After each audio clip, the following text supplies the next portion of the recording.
हाँ जी, good morning to all of you. ਅੱਜ ਅਸੀਂ ਮਾਸਟਰ ਕੈਡਰ ਦੀ ਪਹਿਲੀ ਕਲਾਸ ਸ਼ੁਰੂ ਕਰਨ ਜਾ ਰਹੇ ਹਾਂ ਜੀ। ਠੀਕ ਹੈ, ਮਾਸਟਰ ਕੈਡਰ ਐਸਐਸਟੀ ਜਿਹਦੇ ਵਿੱਚ ਦੋ ਸਬਜੈਕਟ ਹੋਣਗੇ। ਪਹਿਲਾ ਹੋਏਗਾ ਇੰਡੀਅਨ ਪੋਲਿਟੀ ਜਾਂ ਸਿਵਿਕਸ 75 ਮਾਰਕਸ ਅਤੇ ਨੈਕਸਟ ਹਿਸਟਰੀ 75 ਮਾਰਕਸ। ਠੀਕ ਹੈ, ਤਾਂ ਟੋਟਲ 150 ਨੰਬਰ ਦਾ ਪੇਪਰ ਹੁੰਦਾ। ਤੇ ਅੱਜ ਅਸੀਂ ਪੋਲਿਟੀ ਜਾਂ ਸਿਵਿਕਸ ਸ਼ੁਰੂ ਕਰਨ ਜਾ ਰਹੇ ਹਾਂ। वैसे तो सिलेबस ਉਹਦਾ ਆਪਾਂ ਕਿਸੇ ਹੋਰ ਦਿਨ ਡਿਸਕਸ ਕਰਾਂਗੇ। ਅੱਜ ਆਪਾਂ ਸਿੱਧਾ ਟੌਪਿਕ ਸ਼ੁਰੂ ਕਰ ਰਹੇ ਹਾਂ। ਵੈਸੇ ਮੈਂ ਇੱਕ ਦੋ ਵੀਡੀਓਜ਼ ਬਣਾਈਆਂ ਵੀ ਨੇ ਜਿਹਦੇ ਉੱਪਰ ਮੈਂ ਸਾਰਾ ਸਿਲੇਬਸ ਡਿਸਕਸ ਕੀਤਾ, ਲੇਕਿਨ ਜਿਹੜਾ ਪਹਿਲਾ ਟੌਪਿਕ ਹੈਗਾ ਪੋਲਿਟੀ ਦਾ ਉਹ ਹੈਗਾ ਜੀ ਆ ਸਾਹਮਣੇ ਚੈਪਟਰ ਲਿਖਿਆ ਹੋਇਆ ਪਾਰਲੀਮੈਂਟ। ਠੀਕ ਹੈ, ਤਾਂ ਸਭ ਤੋਂ ਪਹਿਲਾ ਟੌਪਿਕ ਜਿਹੜਾ ਪਾਰਲੀਮੈਂਟ ਹੈ, ਅੱਜ ਅਸੀਂ ਪਾਰਲੀਮੈਂਟ ਬਾਰੇ ਡਿਸਕਸ ਕਰਾਂਗੇ। ਠੀਕ ਹੈ ਜੀ, ਤਾਂ ਦੱਸੋ ਪਹਿਲਾਂ ਵਾਟ ਇਜ਼ ਪਾਰਲੀਮੈਂਟ। ਹਾਂਜੀ, ਵਾਟ ਇਜ਼ ਪਾਰਲੀਮੈਂਟ ਤੁਸੀਂ ਦੱਸੋ। ਜਿੱਥੇ ਐਮਪੀਜ਼ ਇਕੱਠੇ ਹੁੰਦੇ ਨੇ ਅਤੇ ਡਿਸੀਜਨ ਲੈਂਦੇ ਨੇ। ਬਿਲਕੁਲ ਸਹੀ ਜਵਾਬ। ਇਹਨੂੰ ਹਿੰਦੀ 'ਚ ਕੀ ਕਹਿੰਦੇ ਆ, ਪੰਜਾਬੀ 'ਚ ਕਹਿੰਦੇ ਸੰਸਦ। ਕੀ ਹਰ ਦੁਨੀਆ ਦੇ ਹਰ ਇੱਕ ਪਾਰਲੀਮੈਂਟ ਨੂੰ ਸੰਸਦ ਹੀ ਕਹਿੰਦੇ। ਅਮਰੀਕਾ ਦੇ ਪਾਰਲੀਮੈਂਟ ਨੂੰ ਕੀ ਕਹਿੰਦੇ, ਕਾਂਗਰਸ। ਬਿਲਕੁਲ ਸਹੀ ਜਵਾਬ। ਪਾਕਿਸਤਾਨ ਦੇ ਪਾਰਲੀਮੈਂਟ ਨੂੰ ਕੀ ਕਹਿੰਦੇ, national assembly. National assembly. Anyways, ਹੁਣ ਪਾਰਲੀਮੈਂਟ ਸਮਝਣ ਤੋਂ ਪਹਿਲਾਂ ਸਾਨੂੰ ਡੈਮੋਕ੍ਰੇਸੀ ਨੂੰ ਸਮਝਣਾ ਪਊਗਾ ਕਿ ਸਾਡਾ ਦੇਸ਼ ਇੱਕ ਡੈਮੋਕ੍ਰੈਟਿਕ ਕੰਟਰੀ ਹੈਗਾ, ਕਿ ਸਾਡੇ ਦੇਸ਼ ਵਿੱਚ ਲੋਕਤੰਤਰ ਹੈਗਾ। ਤਾਂ ਲੋਕਤੰਤਰ ਕੀ ਹੁੰਦਾ, ਜਿੱਦਾਂ ਤੁਸੀਂ ਦੇਖ ਰਹੇ ਹੋ ਇੱਕ ਸ਼ਖਸੀਅਤ ਅਬਰਾਹਮ ਲਿੰਕਨ ਜੋ ਕਿ ਅਮਰੀਕਾ ਦੇ ਰਾਸ਼ਟਰਪਤੀ ਸੀਗੇ, ਉਹਨਾਂ ਨੇ ਲੋਕਤੰਤਰ ਨੂੰ ਕਿਸ ਤਰ੍ਹਾਂ ਡਿਫਾਈਨ ਕੀਤਾ ਸੀ। ਉਹਨਾਂ ਨੇ ਕਿਹਾ ਸੀ democracy is the government of the people, by the people, for the people. ਯਾਨੀ ਲੋਕਾਂ ਦੁਆਰਾ ਅਤੇ ਲੋਕਾਂ ਲਈ ਚੁਣੀ ਗਈ ਸਰਕਾਰ ਨੂੰ ਅਸੀਂ ਲੋਕਤੰਤਰ ਸਰਕਾਰ ਕਹਿੰਦੇ ਹਾਂ। ਤਾਂ ਮਤਲਬ ਅਲਟੀਮੇਟਲੀ ਜਿਹੜੀ ਸਾਰੀ ਪਾਵਰ ਹੈ ਉਹ ਲੋਕਾਂ ਕੋਲ ਹੀ ਹੈ। ਤੇ ਇੰਡੀਆ ਇੱਕ ਡੈਮੋਕ੍ਰੇਸੀ ਹੈ। ਇੰਡੀਆ ਦੇ ਲੋਕ ਸਰਕਾਰ ਚੁਣਨਗੇ, ਪਾਰਲੀਮੈਂਟ 'ਚ ਭੇਜਣਗੇ। ਤੁਸੀਂ ਡੈਮੋਕ੍ਰੇਸੀ ਦੀ ਇਮੇਜ ਦੇਖੋ, ਇਹਦੇ ਵਿੱਚ 4 ਪਿਲਰ ਨੇ। ਇੱਕ ਬਿਲਡਿੰਗ ਹੈ, ਉਹਦੇ ਵਿੱਚ 4 ਪਿਲਰ ਬਣਾਏ ਹੋਏ ਨੇ। ਵੈਸੇ ਡੈਮੋਕ੍ਰੇਸੀ ਦੇ 3 ਪਿਲਰ ਹੁੰਦੇ ਨੇ। ਯਾਨੀ ਜੇ ਤੁਸੀਂ ਚਾਹੁੰਦੇ ਹੋ ਕਿ ਕਿਸੇ ਦੇਸ਼ 'ਚ ਡੈਮੋਕ੍ਰੇਸੀ ਆਵੇ ਤਾਂ 3 ਚੀਜ਼ਾਂ ਦਾ ਹੋਣਾ ਬਹੁਤ ਜ਼ਰੂਰੀ ਹੈ। ਸਭ ਤੋਂ ਪਹਿਲਾਂ ਹੈਗਾ ਲੈਜਿਸਲੇਚਰ। ਇਹਨੂੰ ਪੰਜਾਬੀ 'ਚ ਕਹਿੰਦੇ ਵਿਧਾਨ ਪਾਲਿਕਾ, ਵਿਧਾਨ, ਵਿਧੀ ਦਾ ਵਿਧਾਨ। ਐਗਜ਼ੀਕਿਊਟਿਵ, ਕਾਰਜਪਾਲਿਕਾ। ਜੁਡੀਸ਼ਰੀ, ਨਿਆਂਪਾਲਿਕਾ। ਚੌਥਾ ਹੈਗਾ ਮੀਡੀਆ। ਇਹ ਜਿਹੜਾ ਮੀਡੀਆ ਹੈਗਾ ਇਹ ਸਾਰਿਆਂ ਦਾ ਜੀਣਾ ਆਰਾਮ ਕਰਕੇ ਰੱਖਦਾ। ਠੀਕ ਹੈ ਨਾ, ਜ਼ਰੂਰੀ ਵੀ ਹੈ ਤਾਂ ਕਿ ਬੈਲੈਂਸ ਆਫ ਪਾਵਰ ਹੁੰਦੀ ਰਹੇ। ਠੀਕ ਹੈ, ਤਾਂ ਹੁਣ 4 ਪਿਲਰ ਨੇ। ਜੇ ਤੁਸੀਂ ਕੋਈ ਇੱਕ ਪਿਲਰ ਨੂੰ ਹਟਾ ਲਓਗੇ ਤਾਂ ਬਿਲਡਿੰਗ ਜਿਹੜੀ ਹੈਗੀ ਉਹ ਵੀਕ ਹੋ ਜੂਗੀ ਨਾ, ਉਹਦੀ ਫਾਊਂਡੇਸ਼ਨ, ਉਹਦੇ ਡਿੱਗਣ ਦੇ ਚਾਂਸਸ ਜ਼ਿਆਦਾ ਹੋ ਜਾਣਗੇ। ਤਾਂ ਪਰ ਲੇਕਿਨ ਖੁਸ਼ਕਿਸਮਤੀ ਦੀ ਗੱਲ ਇਹ ਹੈ ਵੀ ਸਾਡੇ ਦੇਸ਼ ਦੇ ਵਿੱਚ ਇਹ ਜਿਹੜੇ ਚਾਰੋਂ ਪਿਲਰਸ ਨੇ ਇਹ ਇਕੁਅਲੀ ਡਿਸਟ੍ਰੀਬਿਊਟਡ ਨੇ। ਪਾਵਰ ਜਿਹੜੀ ਇਕੁਅਲੀ ਡਿਸਟ੍ਰੀਬਿਊਟਡ ਹੈ। ਹਾਂ, ਕਦੇ ਕਦੇ ਆਪਾਂ ਦੇਖਦੇ ਹਾਂ ਕਿ ਕਿਸੇ ਪਾਰਟਿਕੂਲਰ ਪ੍ਰਾਈਮ ਮਿਨਿਸਟਰ ਨੇ ਕੋਈ ਇਹੋ ਜਿਹਾ ਫਰਮਾਨ ਜਾਰੀ ਕਰਤਾ ਜਾਂ ਮੀਡੀਆ ਕਈ ਵਾਰੀ ਬਿਕਾਊ ਹੋ ਜਾਂਦਾ ਹੈ।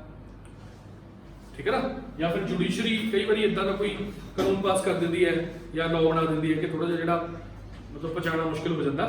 ਠੀਕ ਹੈ, ਸੋ ਕਹਿਣ ਦਾ ਭਾਵ ਲੋਕਤੰਤਰ, ਡੈਮੋਕ੍ਰੇਸੀ ਸਮਝ ਆ ਗਿਆ।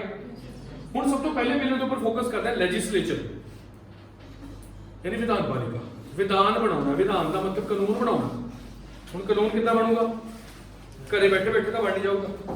ਕਾਨੂੰਨ ਬਣਾਉਣ ਵਾਸਤੇ ਅਸੀਂ ਸਪੈਸ਼ਲ ਇੱਕ ਸੰਸਥਾ ਜਿਹਨੂੰ ਆਪਾਂ ਸੰਸਦ ਕਹਿ ਦਿੰਦੇ ਆ ਉਹ ਬਣਾਈ ਹੋਈ ਹੈ। ਉਹਦੇ ਵਿੱਚ ਲੋਕ ਸਭਾ ਵੀ ਹੈ ਅਤੇ ਰਾਜ ਸਭਾ ਵੀ ਹੈ। ਠੀਕ ਹੈ ਨਾ। ਤੀਸਰੀ ਚੀਜ਼ ਕੀ ਹੈ, ਪ੍ਰੈਜ਼ੀਡੈਂਟ। ਯਾਨੀ ਕਾਨੂੰਨ ਪਾਸ ਕਰਨਾ ਹੋਵੇ ਤਾਂ ਇਹਨਾਂ ਤਿੰਨਾਂ ਪ੍ਰੋਸੈਸਸ ਦੇ ਵਿੱਚੋਂ ਲੰਘ ਕੇ ਜਾਣਾ ਪਊਗਾ। ਪਹਿਲਾਂ ਲੋਕ ਸਭਾ, ਫਿਰ ਰਾਜ ਸਭਾ, ਫਿਰ ਪ੍ਰੈਜ਼ੀਡੈਂਟ। ਜ਼ਰੂਰੀ ਨਹੀਂ ਹੈਗਾ ਵੀ ਪਹਿਲਾਂ ਲੋਕ ਸਭਾ 'ਚ ਆਣਾ। ਠੀਕ ਹੈ ਨਾ, ਤਾਂ ਉਹ ਕਈ ਬਿੱਲਾਂ ਦੇ ਹਿਸਾਬ ਨਾਲ ਬਿੱਲ ਦੇ ਉੱਪਰ ਡਿਪੈਂਡ ਕਰਦਾ ਕਿ ਕਿੱਦਾਂ ਦਾ ਬਿੱਲ ਆ। ਫਿਲਹਾਲ ਆਪਾਂ ਗੱਲ ਕਰ ਰਹੇ ਲੈਜਿਸਲੇਚਰ, ਕਾਨੂੰਨ ਬਣਾਉਣਾ। ਹੁਣ ਦੇਖੋ ਕਾਨੂੰਨ ਹਮੇਸ਼ਾ ਉਹ ਬਣਾਇਆ ਜਾਊਗਾ ਜਿਹੜਾ ਲੋਕਾਂ ਦੇ ਹਿੱਤ ਦੀ ਰੱਖਿਆ ਕਰੇ। ਠੀਕ ਹੈ ਜੀ, ਕੋਈ ਵੀ ਕਾਨੂੰਨ ਬਣਾਉਣਾ, ਜਿਵੇਂ ਪਿੱਛੇ ਜੇ ਫਾਰਮਰ ਲਾਅਜ਼ ਆਏ ਸੀਗੇ, ਲੇਕਿਨ ਉਹ ਫਾਰਮਰਸ ਨੂੰ ਤਾਂ ਪਸੰਦ ਹੀ ਨਹੀਂ ਆਏ, ਪੰਜਾਬ ਦੇ ਫਾਰਮਰਸ ਨੂੰ ਖਾਸ ਕਰਕੇ। ਤਾਂ ਹੁਣ ਗੱਲ ਕੀ ਹੈ ਵੀ ਸਾਡੇ ਦੇਸ਼ ਦੀ ਪੋਪੂਲੇਸ਼ਨ ਕਿੰਨੀ ਹੈ। ਸਾਡੇ ਦੇਸ਼ ਦੀ ਪੋਪੂਲੇਸ਼ਨ 130 ਕਰੋੜ ਤੋਂ ਵੀ ਜ਼ਿਆਦਾ ਹੈ। ਠੀਕ ਹੈ ਨਾ, ਤੇ ਹੁਣ ਹਰ ਬੰਦੇ ਦੀ ਕੰਟਰੀਬਿਊਸ਼ਨ ਜਾਂ ਹਰ ਬੰਦੇ ਦੀ ਹਾਂ ਜਾਂ ਨਾ ਪੁੱਛਣਾ ਤਾਂ ਮੁਸ਼ਕਿਲ ਪੋਸੀਬਲ ਹੀ ਹੈਗਾ। ਤਾਂ ਆਪਾਂ ਕੀ ਕਰਦੇ ਹਾਂ, ਆਪਾਂ ਆਪਣੇ ਦੁਆਰਾ ਕੁਝ ਲੋਕਾਂ ਨੂੰ ਚੁਣ ਲੈਂਦੇ ਆ। ਆਪਣੇ ਜਿਹੜੇ ਰਿਪਰੈਜ਼ੈਂਟੇਟਿਵ ਹੁੰਦੇ ਨੇ, ਪ੍ਰਤੀਨਿਧਿਤਵ ਹੁੰਦੇ ਨੇ ਜਿਹੜੇ, ਉਹਨਾਂ ਨੂੰ ਚੁਣ ਲੈਂਦੇ ਆ ਤੇ ਅੱਗੇ ਜਾ ਕੇ ਕਾਨੂੰਨ ਬਣਾਉਂਦੇ ਨੇ। ਕਿਉਂਕਿ ਇੰਨੇ ਸਾਰੇ ਲੋਕ ਕਿੱਦਾਂ ਵੋਟ ਪਾਣਗੇ ਇਕੱਠੇ, ਕਿੱਦਾਂ ਬਿੱਲ ਪਾਸ ਕਰਨਗੇ, ਪੋਸੀਬਲ ਨਹੀਂ ਹੈ। ਇੰਨਾ ਟਾਈਮ ਕਿਹਦੇ ਕੋਲ ਹੈ? ਤਾਂ ਅਸੀਂ ਇੱਕ ਰਿਪਰੈਜ਼ੈਂਟੇਟਿਵ ਡੈਮੋਕ੍ਰੇਸੀ ਫੋਲੋ ਕਰਦੇ ਹਾਂ। ਰਿਪਰੈਜ਼ੈਂਟੇਟਿਵ ਦਾ ਮਤਲਬ ਸਾਡੇ ਦੁਆਰਾ ਚੁਣੇ ਹੋਏ ਲੋਕ ਅੱਗੇ ਜਾ ਕੇ ਕਾਨੂੰਨ ਬਣਾਉਂਦੇ ਨੇ। ਕਲੀਅਰ ਹੈਗਾ? ਨੈਕਸਟ ਹੁਣ ਆਪਾਂ ਪਾਰਲੀਮੈਂਟ ਦੇ ਉੱਪਰ ਫੋਕਸ ਕਰਦੇ ਹਾਂ। ਪਾਰਲੀਮੈਂਟ ਦਾ ਐਕਚੁਅਲ ਮੀਨਿੰਗ ਕੀ ਹੈ ਤੁਸੀਂ ਦੇਖ ਹੀ ਸਕਦੇ ਹੋ। ਪਾਰਲੀਮੈਂਟ ਭਾਰਤ ਦੀ ਸੰਸਦ, ਵਿਧਾਨਪਾਲਿਕਾ ਦਾ ਅੰਗ ਹੈ। ਕਲੀਅਰ? ਸੈਕੰਡ ਪੁਆਇੰਟ, ਪਾਰਲੀਮੈਂਟ ਜਿਹੜਾ ਹੈਗਾ ਇਹਨੂੰ ਵੈਸਟਮਿੰਸਟਰ ਸਰਕਾਰ ਵੀ ਕਿਹਾ ਜਾਂਦਾ ਹੈ। ਹੁਣ ਤੁਹਾਨੂੰ ਇਹ ਗੱਲ ਪਤਾ ਹੋਣੀ ਚਾਹੀਦੀ ਹੈ ਕਿ ਸਾਡੇ ਦੇਸ਼ ਦੇ ਉੱਪਰ ਤਕਰੀਬਨ 200 ਸਾਲ ਤੋਂ ਵੀ ਜ਼ਿਆਦਾ ਅੰਗਰੇਜ਼ਾਂ ਨੇ ਰਾਜ ਕੀਤਾ। ਉਦੋਂ ਤਾਂ ਸਾਡੇ ਦੇਸ਼ 300 ਸਾਲ ਵਾਂਗੂ ਰਹੇ। ਸਨ 1600 ਤੋਂ ਲੈ ਕੇ ਸਨ 1947 347 ਸਾਲ ਹੋ ਗਏ, ਪਰ ਰਾਜ ਉਹਨਾਂ ਨੇ 200 ਸਾਲ ਕੀਤਾ। ਤਾਂ ਇਸ ਦੌਰਾਨ ਉਹਨਾਂ ਨੇ ਆਪਣੀ ਜਿੰਨੀ ਵੀ ਸ਼ਾਸਨ ਪ੍ਰਣਾਲੀ ਉਹਨਾਂ ਦੀ ਇੰਗਲੈਂਡ 'ਚ ਚੱਲਦੀ ਸੀ ਉਹ ਸਾਰੀ ਇੰਡੀਆ ਦੇ ਵਿੱਚ ਲਾਗੂ ਕਰਨ ਦੀ ਕੋਸ਼ਿਸ਼ ਕੀਤੀ, ਕਾਫੀ ਹੱਦ ਤੱਕ ਕੀਤੀ ਵੀ ਸੀ। ਤੇ ਉਹਨਾਂ ਦੇ ਕਈ ਸਿਸਟਮ ਵਧੀਆ ਵੀ ਸੀਗੇ, ਜਿਵੇਂ ਪਾਰਲੀਮੈਂਟ ਉਹਨਾਂ ਦੀ ਇੱਕ ਦੇਣ ਹੈ। ਠੀਕ ਹੈ? ਤਾਂ ਇੰਗਲੈਂਡ ਦੀ ਹੀ ਪਾਰਲੀਮੈਂਟਰੀ ਸਿਸਟਮ ਨੂੰ ਅਸੀਂ ਫੋਲੋ ਕਰਦੇ ਹਾਂ ਇੰਡੀਆ 'ਚ। ਜੇ ਤੁਹਾਡੇ ਤੋਂ ਪੁੱਛੇ ਵੀ ਇੰਡੀਆ ਦਾ ਜਿਹੜਾ ਪਾਰਲੀਮੈਂਟਰੀ ਸਿਸਟਮ ਅਸੀਂ ਕਿੱਥੋਂ ਅਡਾਪਟ ਕੀਤਾ? ਇੰਗਲੈਂਡ। ਠੀਕ ਹੈ? ਤੇ ਹੁਣ ਜਿਹੜਾ ਇੰਗਲੈਂਡ ਦਾ ਪਾਰਲੀਮੈਂਟ ਹੈ ਉਹ ਹੈਗਾ ਵੈਸਟਮਿੰਸਟਰ ਦੇ ਵਿੱਚ। ਤਾਂ ਇਸ ਕਰਕੇ ਆਪਾਂ ਆਪਣੀ ਗਵਰਨਮੈਂਟ ਨੂੰ ਕੀ ਕਹਿੰਦੇ ਨੇ? ਵੈਸਟਮਿੰਸਟਰ ਗਵਰਨਮੈਂਟ ਕਹਿੰਦੇ ਨੇ, ਕਿਉਂਕਿ ਅਸੀਂ ਕਿੱਥੋਂ ਅਡਾਪਟ ਕੀਤਾ ਆਈਡੀਆ? ਇੰਗਲੈਂਡ ਤੋਂ। ਇੰਗਲੈਂਡ ਦੇ ਪਾਰਲੀਮੈਂਟ ਕਿੱਥੇ ਲੋਕੇਟਡ ਹੈ? ਵੈਸਟਮਿੰਸਟਰ। ਤੋਂ ਇਸ ਕਰਕੇ ਨੈਕਸਟ ਸਾਡਾ ਜਿਹੜਾ ਪਾਰਲੀਮੈਂਟ ਹੈ ਉਹ ਤਿੰਨ ਚੀਜ਼ਾਂ ਤੋਂ ਮਿਲਾ ਕੇ ਬਣਦਾ: ਲੋਕ ਸਭਾ, ਰਾਜ ਸਭਾ ਅਤੇ ਰਾਸ਼ਟਰਪਤੀ। ਠੀਕ ਹੈ ਜੀ? ਤਾਂ ਹੁਣ ਤੁਸੀਂ ਦੇਖੋ ਵੀ ਜਿਹੜਾ ਬਿੱਲ ਪਾਸ ਕਰਨਾ, ਪਹਿਲਾਂ ਬਿੱਲ ਹੋਊਗਾ, ਇੰਟਰੋਡਿਊਸ ਹੋਊਗਾ ਕਿਸੇ ਇੱਕ ਹਾਊਸ 'ਚ, ਫਿਰ ਦੂਸਰੇ ਹਾਊਸ 'ਚ ਜਾਊਗਾ, ਫਿਰ ਰਾਸ਼ਟਰਪਤੀ ਉਹਨੂੰ ਸਾਈਨ ਕਰੂਗਾ, ਉਸ ਤੋਂ ਬਾਅਦ ਉਹ ਐਕਟ ਬਣੇਗਾ। ਤਾਂ ਇਹ ਕੰਮ ਹੈ ਵਿਧਾਨਪਾਲਿਕਾ। ਹੁਣ ਰਾਸ਼ਟਰਪਤੀ ਜਿਹੜਾ ਹੈਗਾ ਉਹ ਪਾਰਲੀਮੈਂਟ ਦਾ ਹਿੱਸਾ ਹੈ। ਰਾਸ਼ਟਰਪਤੀ ਪਾਰਲੀਮੈਂਟ ਦਾ ਹਿੱਸਾ ਹੈ, ਪਰ ਰਾਸ਼ਟਰਪਤੀ ਪਾਰਲੀਮੈਂਟ ਦਾ ਮੈਂਬਰ ਨਹੀਂ ਹੈਗਾ। ਜਿਵੇਂ ਪਾਰਲੀਮੈਂਟ ਦੇ ਮੈਂਬਰ ਨੂੰ ਅਸੀਂ ਐਮਪੀ ਕਹਿੰਦੇ ਆ, ਮੈਂਬਰ ਆਫ ਪਾਰਲੀਮੈਂਟ, ਤਾਂ ਰਾਸ਼ਟਰਪਤੀ ਮੈਂਬਰ ਨਹੀਂ ਹੈਗਾ, ਬਸ ਉਹਦਾ ਇੱਕ ਅਟੁੱਟ ਹਿੱਸਾ ਹੈ। ਮਤਲਬ ਜੇ ਕਿਸੇ ਕੋਈ ਬੰਦੇ ਉੱਪਰ ਰਾਸ਼ਟਰਪਤੀ ਦੀ ਗੱਲ ਕਰਦੇ, ਸਾਡੇ ਰਾਸ਼ਟਰਪਤੀ ਹੈਗੇ ਨੇ ਰਾਮਨਾਥ ਕੋਵਿੰਦ। ਠੀਕ ਹੈ? ਕਿੰਨਵੇਂ ਰਾਸ਼ਟਰਪਤੀ ਸਾਡੇ ਰਾਮਨਾਥ ਕੋਵਿੰਦ? 14th। ਯੈਸ। ਤੇ ਰਾਮਨਾਥ ਕੋਵਿੰਦ ਨੇ ਜਿਹੜੇ ਉਹ ਪਾਰਲੀਮੈਂਟ ਦਾ ਹਿੱਸਾ ਨੇ, ਲੋਕ ਸਭਾ ਜਾਂ ਰਾਜ ਸਭਾ ਦਾ ਹਿੱਸਾ ਨਹੀਂ ਹੈਗੇ। ਸਮਝ? ਉਹ ਲੋਕ ਸਭਾ ਜਾਂ ਰਾਜ ਸਭਾ ਦੇ ਵਿੱਚ ਜਾ ਕੇ ਵੋਟ ਨਹੀਂ ਪਾਉਂਦੇ, ਉਹ ਆਪਣੇ ਆਫਿਸ 'ਚ ਬੈਠਦੇ ਨੇ। ਜਦੋਂ ਬਿੱਲ ਉੱਥੋਂ ਦੋਨੋਂ ਹਾਊਸਸ 'ਚੋਂ ਪਾਸ ਹੋ ਕੇ ਇਹਨਾਂ ਕੋਲੇ ਆ ਜਾਂਦਾ, ਫਿਰ ਆਪਣੇ ਆਫਿਸ 'ਚ ਬਹਿ ਕੇ ਸਾਈਨ ਕਰਦੇ। ਗੱਲ ਸਮਝ ਆਈ? ਤੇ ਲੇਕਿਨ ਰਾਸ਼ਟਰਪਤੀ ਕੋਲ ਇੰਨੀ ਸ਼ਕਤੀ ਹੈਗੀ ਹੈ ਵੀ ਉਹ ਪਾਰਲੀਮੈਂਟ ਨੂੰ ਕੰਟਰੋਲ ਕਰ ਸਕਦਾ, ਕਿਉਂਕਿ ਰਾਸ਼ਟਰਪਤੀ ਤਾਂ ਸਭ ਤੋਂ ਉੱਚਾ ਅਹੁਦਾ ਸਾਡੇ ਦੇਸ਼ ਦਾ, first citizen of the country ਕਿਹਾ ਜਾਂਦਾ ਹੈ। ਤਾਂ ਰਾਸ਼ਟਰਪਤੀ ਸੰਸਦ ਨੂੰ ਸਥਗਿਤ ਸਮਨ ਕਰ ਸਕਦਾ। ਠੀਕ ਹੈ ਜੀ? ਇਹ ਤੋਂ ਇਲਾਵਾ ਪਾਰਲੀਮੈਂਟ ਜਿਹੜਾ ਹੈਗਾ, ਜਦੋਂ ਹਮ ਪੂਰਾ ਸਾਲ ਤਾਂ ਪਾਰਲੀਮੈਂਟ ਸੈਸ਼ਨ 'ਚ ਰਹਿੰਦਾ ਨਹੀਂ। ਪਾਰਲੀਮੈਂਟ ਦੇ 3 ਸੈਸ਼ਨ ਹੁੰਦੇ ਨੇ। ਕੋਈ ਦੱਸ ਸਕਦਾ ਕਿਹੜੇ ਕਿਹੜੇ ਹੁੰਦੇ ਆ ਪਾਰਲੀਮੈਂਟ ਦੇ 3 ਸੈਸ਼ਨ? ਵਿੰਟਰ ਸੈਸ਼ਨ, ਸਮਰ ਤਾਂ ਮੌਨਸੂਨ ਹੀ ਹੋ ਗਿਆ ਨਾ, ਸਮਰ ਤਾਂ ਮੌਨਸੂਨ ਹੀ ਹੋ ਗਿਆ। Budget session, yes. ਸਭ ਤੋਂ ਪਹਿਲਾਂ ਹੁੰਦਾ ਵਿੰਟਰ ਸੈਸ਼ਨ, ਨਵੰਬਰ ਦਸੰਬਰ ਜਨਵਰੀ ਆ ਜਾਂਦਾ, ਉਸ ਤੋਂ ਬਾਅਦ ਫਿਰ ਬਜਟ ਸੈਸ਼ਨ ਆ ਜਾਂਦਾ ਫਰਵਰੀ 'ਚ, ਉਸ ਤੋਂ ਬਾਅਦ ਫਿਰ ਮੌਨਸੂਨ ਸੈਸ਼ਨ। ਠੀਕ ਹੈ? ਸੋ ਪੂਰਾ ਸਾਲ ਤਾਂ ਸੰਸਦ ਦੇ ਮੈਂਬਰ ਬੈਠਦੇ ਨਹੀਂ ਹੈਗੇ ਪਾਰਲੀਮੈਂਟ 'ਚ, ਪੋਸੀਬਲ ਨਹੀਂ ਹੈਗਾ, ਕਿਉਂਕਿ ਉਹਨਾਂ ਨੇ ਆਪਣੇ ਹਲਕਿਆਂ 'ਚ ਘੁੰਮ ਕੇ ਉੱਥੇ ਕੰਮ ਵੀ ਕਰਾਉਣਾ। ਠੀਕ ਹੈ? ਚਾਰਜਿੰਗ ਵੀ। ਕਹਿਣ ਦਾ ਭਾਵ ਕੀ ਹੈ ਕਿ ਫਿਰ ਉਹਨਾਂ ਨੂੰ ਟਾਈਮ ਚਾਹੀਦਾ ਆਪਣੇ ਹਲਕਿਆਂ 'ਚ ਘੁੰਮਣ ਦੇ ਲਈ, ਤੇ ਇਸ ਕਰਕੇ ਉਹਨਾਂ ਨੂੰ ਪਾਰਟਿਕੂਲਰ ਟਾਈਮ ਦੇ ਲਈ ਹੀ ਬੁਲਾਇਆ ਜਾਂਦਾ। ਤਾਂ ਇਸ ਕਰਕੇ ਪਾਰਲੀਮੈਂਟ ਜ਼ਿਆਦਾਤਰ ਟਾਈਮ ਸੈਸ਼ਨ 'ਚ ਨਹੀਂ ਹੁੰਦਾ। ਠੀਕ ਹੈ ਨਾ? ਤਾਂ ਉਦੋਂ ਜੇਕਰ ਕਿਸੇ ਕਾਨੂੰਨ ਨੂੰ ਬਣਾਉਣ ਦੀ ਲੋੜ ਪੈ ਜੇ, ਤੁਰਤ ਪੈ ਰਹੇ ਜਾਂ ਬਹੁਤ ਘੱਟ ਸਮਾਂ ਤੁਹਾਡੇ ਕੋਲ ਨਾਲ ਦੇ ਕੋਈ ਕਾਨੂੰਨ ਬਣਾਉਣਾ, ਤਾਂ ਫਿਰ ਉਹਦੇ ਲਈ ਕੀ ਕਰਦਾ? ਰਾਸ਼ਟਰਪਤੀ ਇੱਕ ਆਰਡੀਨੈਂਸ ਪਾਸ ਕਰ ਸਕਦਾ। ਠੀਕ ਹੈ? ਇਹਦੇ ਬਾਰੇ ਆਪਾਂ ਜਦੋਂ ਰਾਸ਼ਟਰਪਤੀ ਵਾਲਾ ਚੈਪਟਰ ਪੜਾਂਗੇ ਉਦੋਂ ਡਿਸਕਸ ਕਰਾਂਗੇ।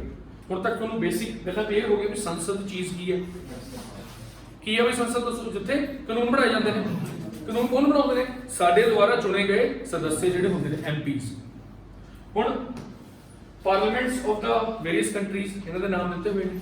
ਸਭ ਤੋਂ ਪਹਿਲਾਂ ਦੇਖੋ ਜਾਪਾਨ ਦੇ ਪਾਰਲੀਮੈਂਟ ਨੂੰ ਕੀ ਕਹਿੰਦੇ? Israel Knesset. ਇਜ਼ਰਾਈਲ ਦੇ ਪਾਰਲੀਮੈਂਟ ਕਹਿੰਦੇ ਨੈਸੇਟ। ਜਰਮਨੀ ਬੁੰਦੇਸਟੈਗ।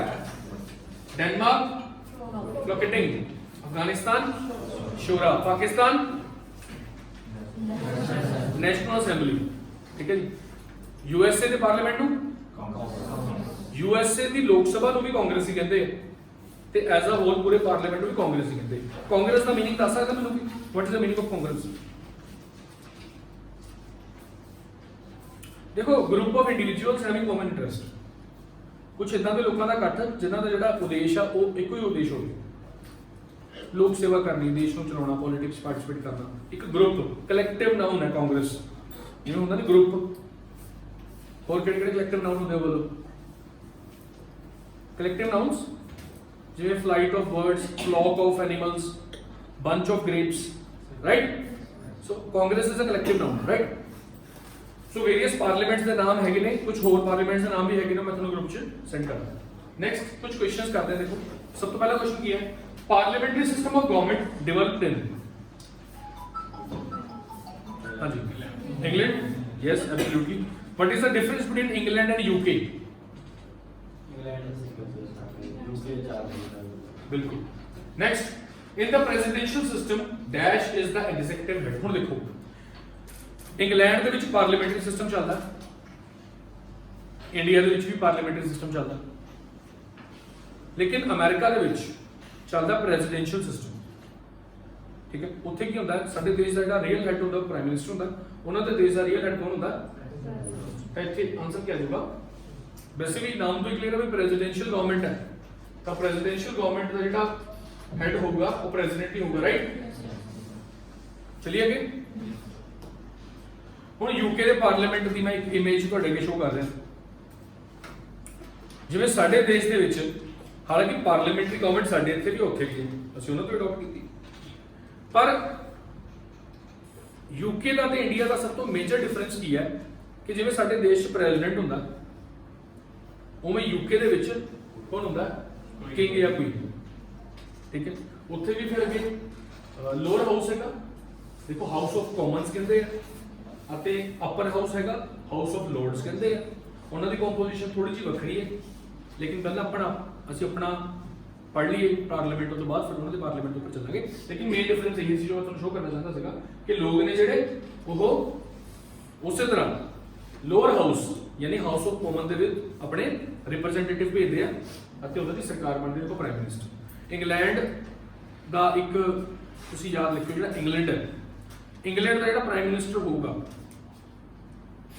ਉਹ ਹਮੇਸ਼ਾ ਲੋਕ ਸਭਾ ਦੇ ਵਿੱਚੋਂ ਹੀ ਆਊਗਾ। ਹਾਂਜੀ, ਮਤਲਬ ਸਰ ਵੀ ਜਿਹੜਾ ਲੋਕ ਸਭਾ ਦਾ ਮੈਂਬਰ ਹੋਣਾ ਜ਼ਰੂਰੀ ਹੈ, ਜਿਹੜਾ ਪੀਐਮ ਹੈ? ਲੋਕ ਸਭਾ ਦਾ ਮੈਂਬਰ ਹੋਣਾ ਜ਼ਰੂਰੀ ਹੈ ਇੰਗਲੈਂਡ ਦੇ ਵਿੱਚ, ਪਰ ਸਾਡੇ ਇੰਡੀਆ ਦੇ ਵਿੱਚ ਜੇਕਰ ਕੋਈ ਪ੍ਰਧਾਨ ਮੰਤਰੀ ਬਣਨਾ ਚਾਹੁੰਦਾ ਹੈ ਤਾਂ ਉਹ ਲੋਕ ਸਭਾ ਜਾਂ ਰਾਜ ਸਭਾ ਕਿਸੇ ਵੀ ਹਾਊਸ ਚੋਂ ਇਲੈਕਟ ਹੋ ਕੇ ਆ ਸਕਦਾ ਹੈ। ਹੁਣ ਕੀ ਸਾਡੇ ਦੇਸ਼ 'ਚ ਕੋਈ ਅਜਿਹੇ ਪ੍ਰਾਈਮ ਮਿਨਿਸਟਰ ਰਹੇ ਨੇ ਜਿਹੜੇ ਲੋਕ ਸਭਾ ਦੇ ਮੈਂਬਰ ਨਾ ਰਹਿ ਕੇ ਰਾਜ ਸਭਾ ਦੇ ਮੈਂਬਰ ਰਹੇ ਹੋਣ? ਇੰਦਰਾ ਗਾਂਧੀ, ਹੋਰ HD ਦੇਵਗੌੜਾ, ਹੋਰ IK ਗੁਜਰਾਲ, ਅਤੇ ਸਭ ਤੋਂ famous accidental prime minister doctor Manmohan Singh. ਇਹ ਚਾਰ ਪ੍ਰਾਈਮ ਮਿਨਿਸਟਰ ਇਦਾਂ ਦੇ ਨੇ। ਇਹਨਾਂ ਦਾ ਕੁਐਸਚਨ ਸੀ ਵੀ ਕਿ ਇੰਡੀਆ ਦੇ ਵਿੱਚ ਵੀ ਪ੍ਰਾਈਮ ਮਿਨਿਸਟਰ ਸਿਰਫ ਲੋਕ ਸਭਾ 'ਚ ਹੀ ਹੋਊਗਾ? ਨੋ, ਇੰਡੀਆ ਦੇ ਵਿੱਚ ਇੱਕ ਪ੍ਰੋਸੀਜਰ ਫੋਲੋ ਕੀਤਾ ਜਾਂਦਾ। ਦੇਖੋ ਜੇ ਕਿਸੇ ਵੀ ਇਨਸਾਨ ਨੂੰ ਪ੍ਰਾਈਮ ਮਿਨਿਸਟਰ ਬਣਾਉਣਾ ਤਾਂ ਉਹਨੂੰ ਸਿੱਧੇ ਪ੍ਰਾਈਮ ਮਿਨਿਸਟਰ ਬਣਾਇਆ ਜਾ ਸਕਦਾ ਜਿਹਦੀ ਬਸ ਮੈਜੋਰਿਟੀ ਪਾਰਟੀ ਆ ਗਈ, ਲੋਕ ਸਭਾ ਦੇ ਵਿੱਚ ਸਰਕਾਰ ਬਣਨੀ ਚਾਹੀਦੀ ਹੈ, ਯਾਨੀ ਮੈਜੋਰਿਟੀ ਲੋਕ ਸਭਾ ਦੇ ਵਿੱਚ ਹੋਣੀ ਚਾਹੀਦੀ ਹੈ। ਹਾਂ, ਇਹਦੇ ਬਾਰੇ ਆਪਾਂ ਹੁਣ ਜਦੋਂ ਲੋਕ ਸਭਾ ਡਿਸਕਸ ਕਰਾਂਗੇ ਉਦੋਂ ਮੈਂ ਤੁਹਾਨੂੰ ਡਿਟੇਲ 'ਚ ਦੱਸੂਗਾ, ਪਰ ਤੁਹਾਡੀ ਗੱਲ ਦਾ ਜਵਾਬ ਇਹ ਸੀਗਾ ਕਿ ਇੰਡੀਆ ਦੇ 4 ਇਦਾਂ ਦੇ ਪ੍ਰਾਈਮ ਮਿਨਿਸਟਰਸ ਨੇ ਜਿਹੜੇ ਰਾਜ ਸਭਾ ਦੇ ਮੈਂਬਰ ਸੀਗੇ ਅਤੇ ਫਿਰ ਵੀ ਉਹ ਪ੍ਰਾਈਮ ਮਿਨਿਸਟਰ ਬਣੇ। ਹੁਣ ਇਹਦਾ ਰੀਜ਼ਨ ਕੀ ਹੈ? ਇੰਦਰਾ ਗਾਂਧੀ ਦਾ ਇਲੈਕਸ਼ਨ ਹਾਰ ਗਈ ਸੀ। ਜੇ ਮੈਂ ਮਨਮੋਹਨ ਸਿੰਘ ਦੀ ਗੱਲ ਕਰਾਂ ਤਾਂ ਦੇਖੋ ਮਨਮੋਹਨ ਸਿੰਘ ਇੱਕ ਬਹੁਤ ਇੰਟੈਲੀਜੈਂਟ ਇਨਸਾਨ ਸੀਗੇ, ਹੈਗੇ ਨੇ, ਠੀਕ ਹੈ ਨਾ। ਤਾਂ ਅਕਸਰ ਤੁਸੀਂ ਦੇਖਿਆ ਹੋਣਾ ਕਿ ਪੋਲਿਟਿਕਸ ਦੇ ਵਿੱਚ ਉਹੀ ਜਿੱਤਦੇ ਨੇ ਜਿਹੜੇ ਵੱਡੀਆਂ ਡੀਂਗਾਂ ਮਾਰਦੇ ਨੇ। ਜ਼ਿਆਦਾਤਰ, ਸਾਰੇ ਨਹੀਂ ਕਹਿ ਰਿਹਾ ਮੈਂ, ਤਾਂ ਉਹਨਾਂ ਨੂੰ ਵੱਡੀਆਂ ਡੀਂਗਾਂ ਮਾਰੀਆਂ ਨਹੀਂ ਆਉਂਦੀਆਂ ਜਾਂ ਉਹ ਨਹੀਂ ਮਾਰਦੇ ਸੀਗੇ, ਤੇ ਇਸ ਕਰਕੇ ਫਿਰ ਉਹਨਾਂ ਦੇ ਜਿੱਤਣ ਦੇ ਚਾਂਸਸ ਘਟ ਜਾਂਦੇ ਨੇ ਨਾ, ਕਿਉਂਕਿ ਸਾਡੇ ਇੱਥੇ ਜ਼ਿਆਦਾ ਬੋਲਣ ਵਾਲੇ ਨੂੰ, ਜਿਹੜਾ ਬੰਦਾ ਬਹੁਤ ਵਧੀਆ ਭਾਸ਼ਣ ਦਿੰਦਾ, ਭਾਈਓ ਬਹਿਨੋ, ਠੀਕ ਹੈ ਨਾ, ਉਹਨੂੰ ਹੀ ਅਸੀਂ ਜਿਤਾਉਣੇ ਆ ਨਾ। ਤੇ ਜਿਹੜੇ ਗਾਣੇ ਲਾਗੇ ਚੱਲਦਾ ਦੱਬਦੇ ਕਿੱਥੇ ਸੀ ਦੱਬਦਾ ਕਿੱਥੇ ਆ, ਯਾਦ ਹੈ ਨਾ, remember the elections of Vidhan Sabha 10, ਹੈ ਨਾ। ਅਸੀਂ ਇਹੀ ਪਸੰਦ ਕਰਦੇ ਹਾਂ। ਲੇਕਿਨ ਹੁਣ ਤੁਸੀਂ ਮਤਲਬ ਇਮੇਜਿਨ ਕਰਕੇ ਦੇਖੋ ਕਿ ਡਾਕਟਰ ਮਨਮੋਹਨ ਸਿੰਘ ਇਹੀ ਗਾਣਾ ਲਗਾ ਕੇ ਆਪਣੀ ਕਾਰ ਤੇ ਜਾ ਰਹੇ ਨੇ, ਤਾਂ ਕਿੱਦਾਂ ਦਾ ਮਹਿਸੂਸ ਹੋਊਗਾ? ਡੈਫੀਨੇਟਲੀ ਉਹ ਨਹੀਂ ਕਰਨਗੇ ਇੱਦਾਂ ਦਾ ਕੁਝ।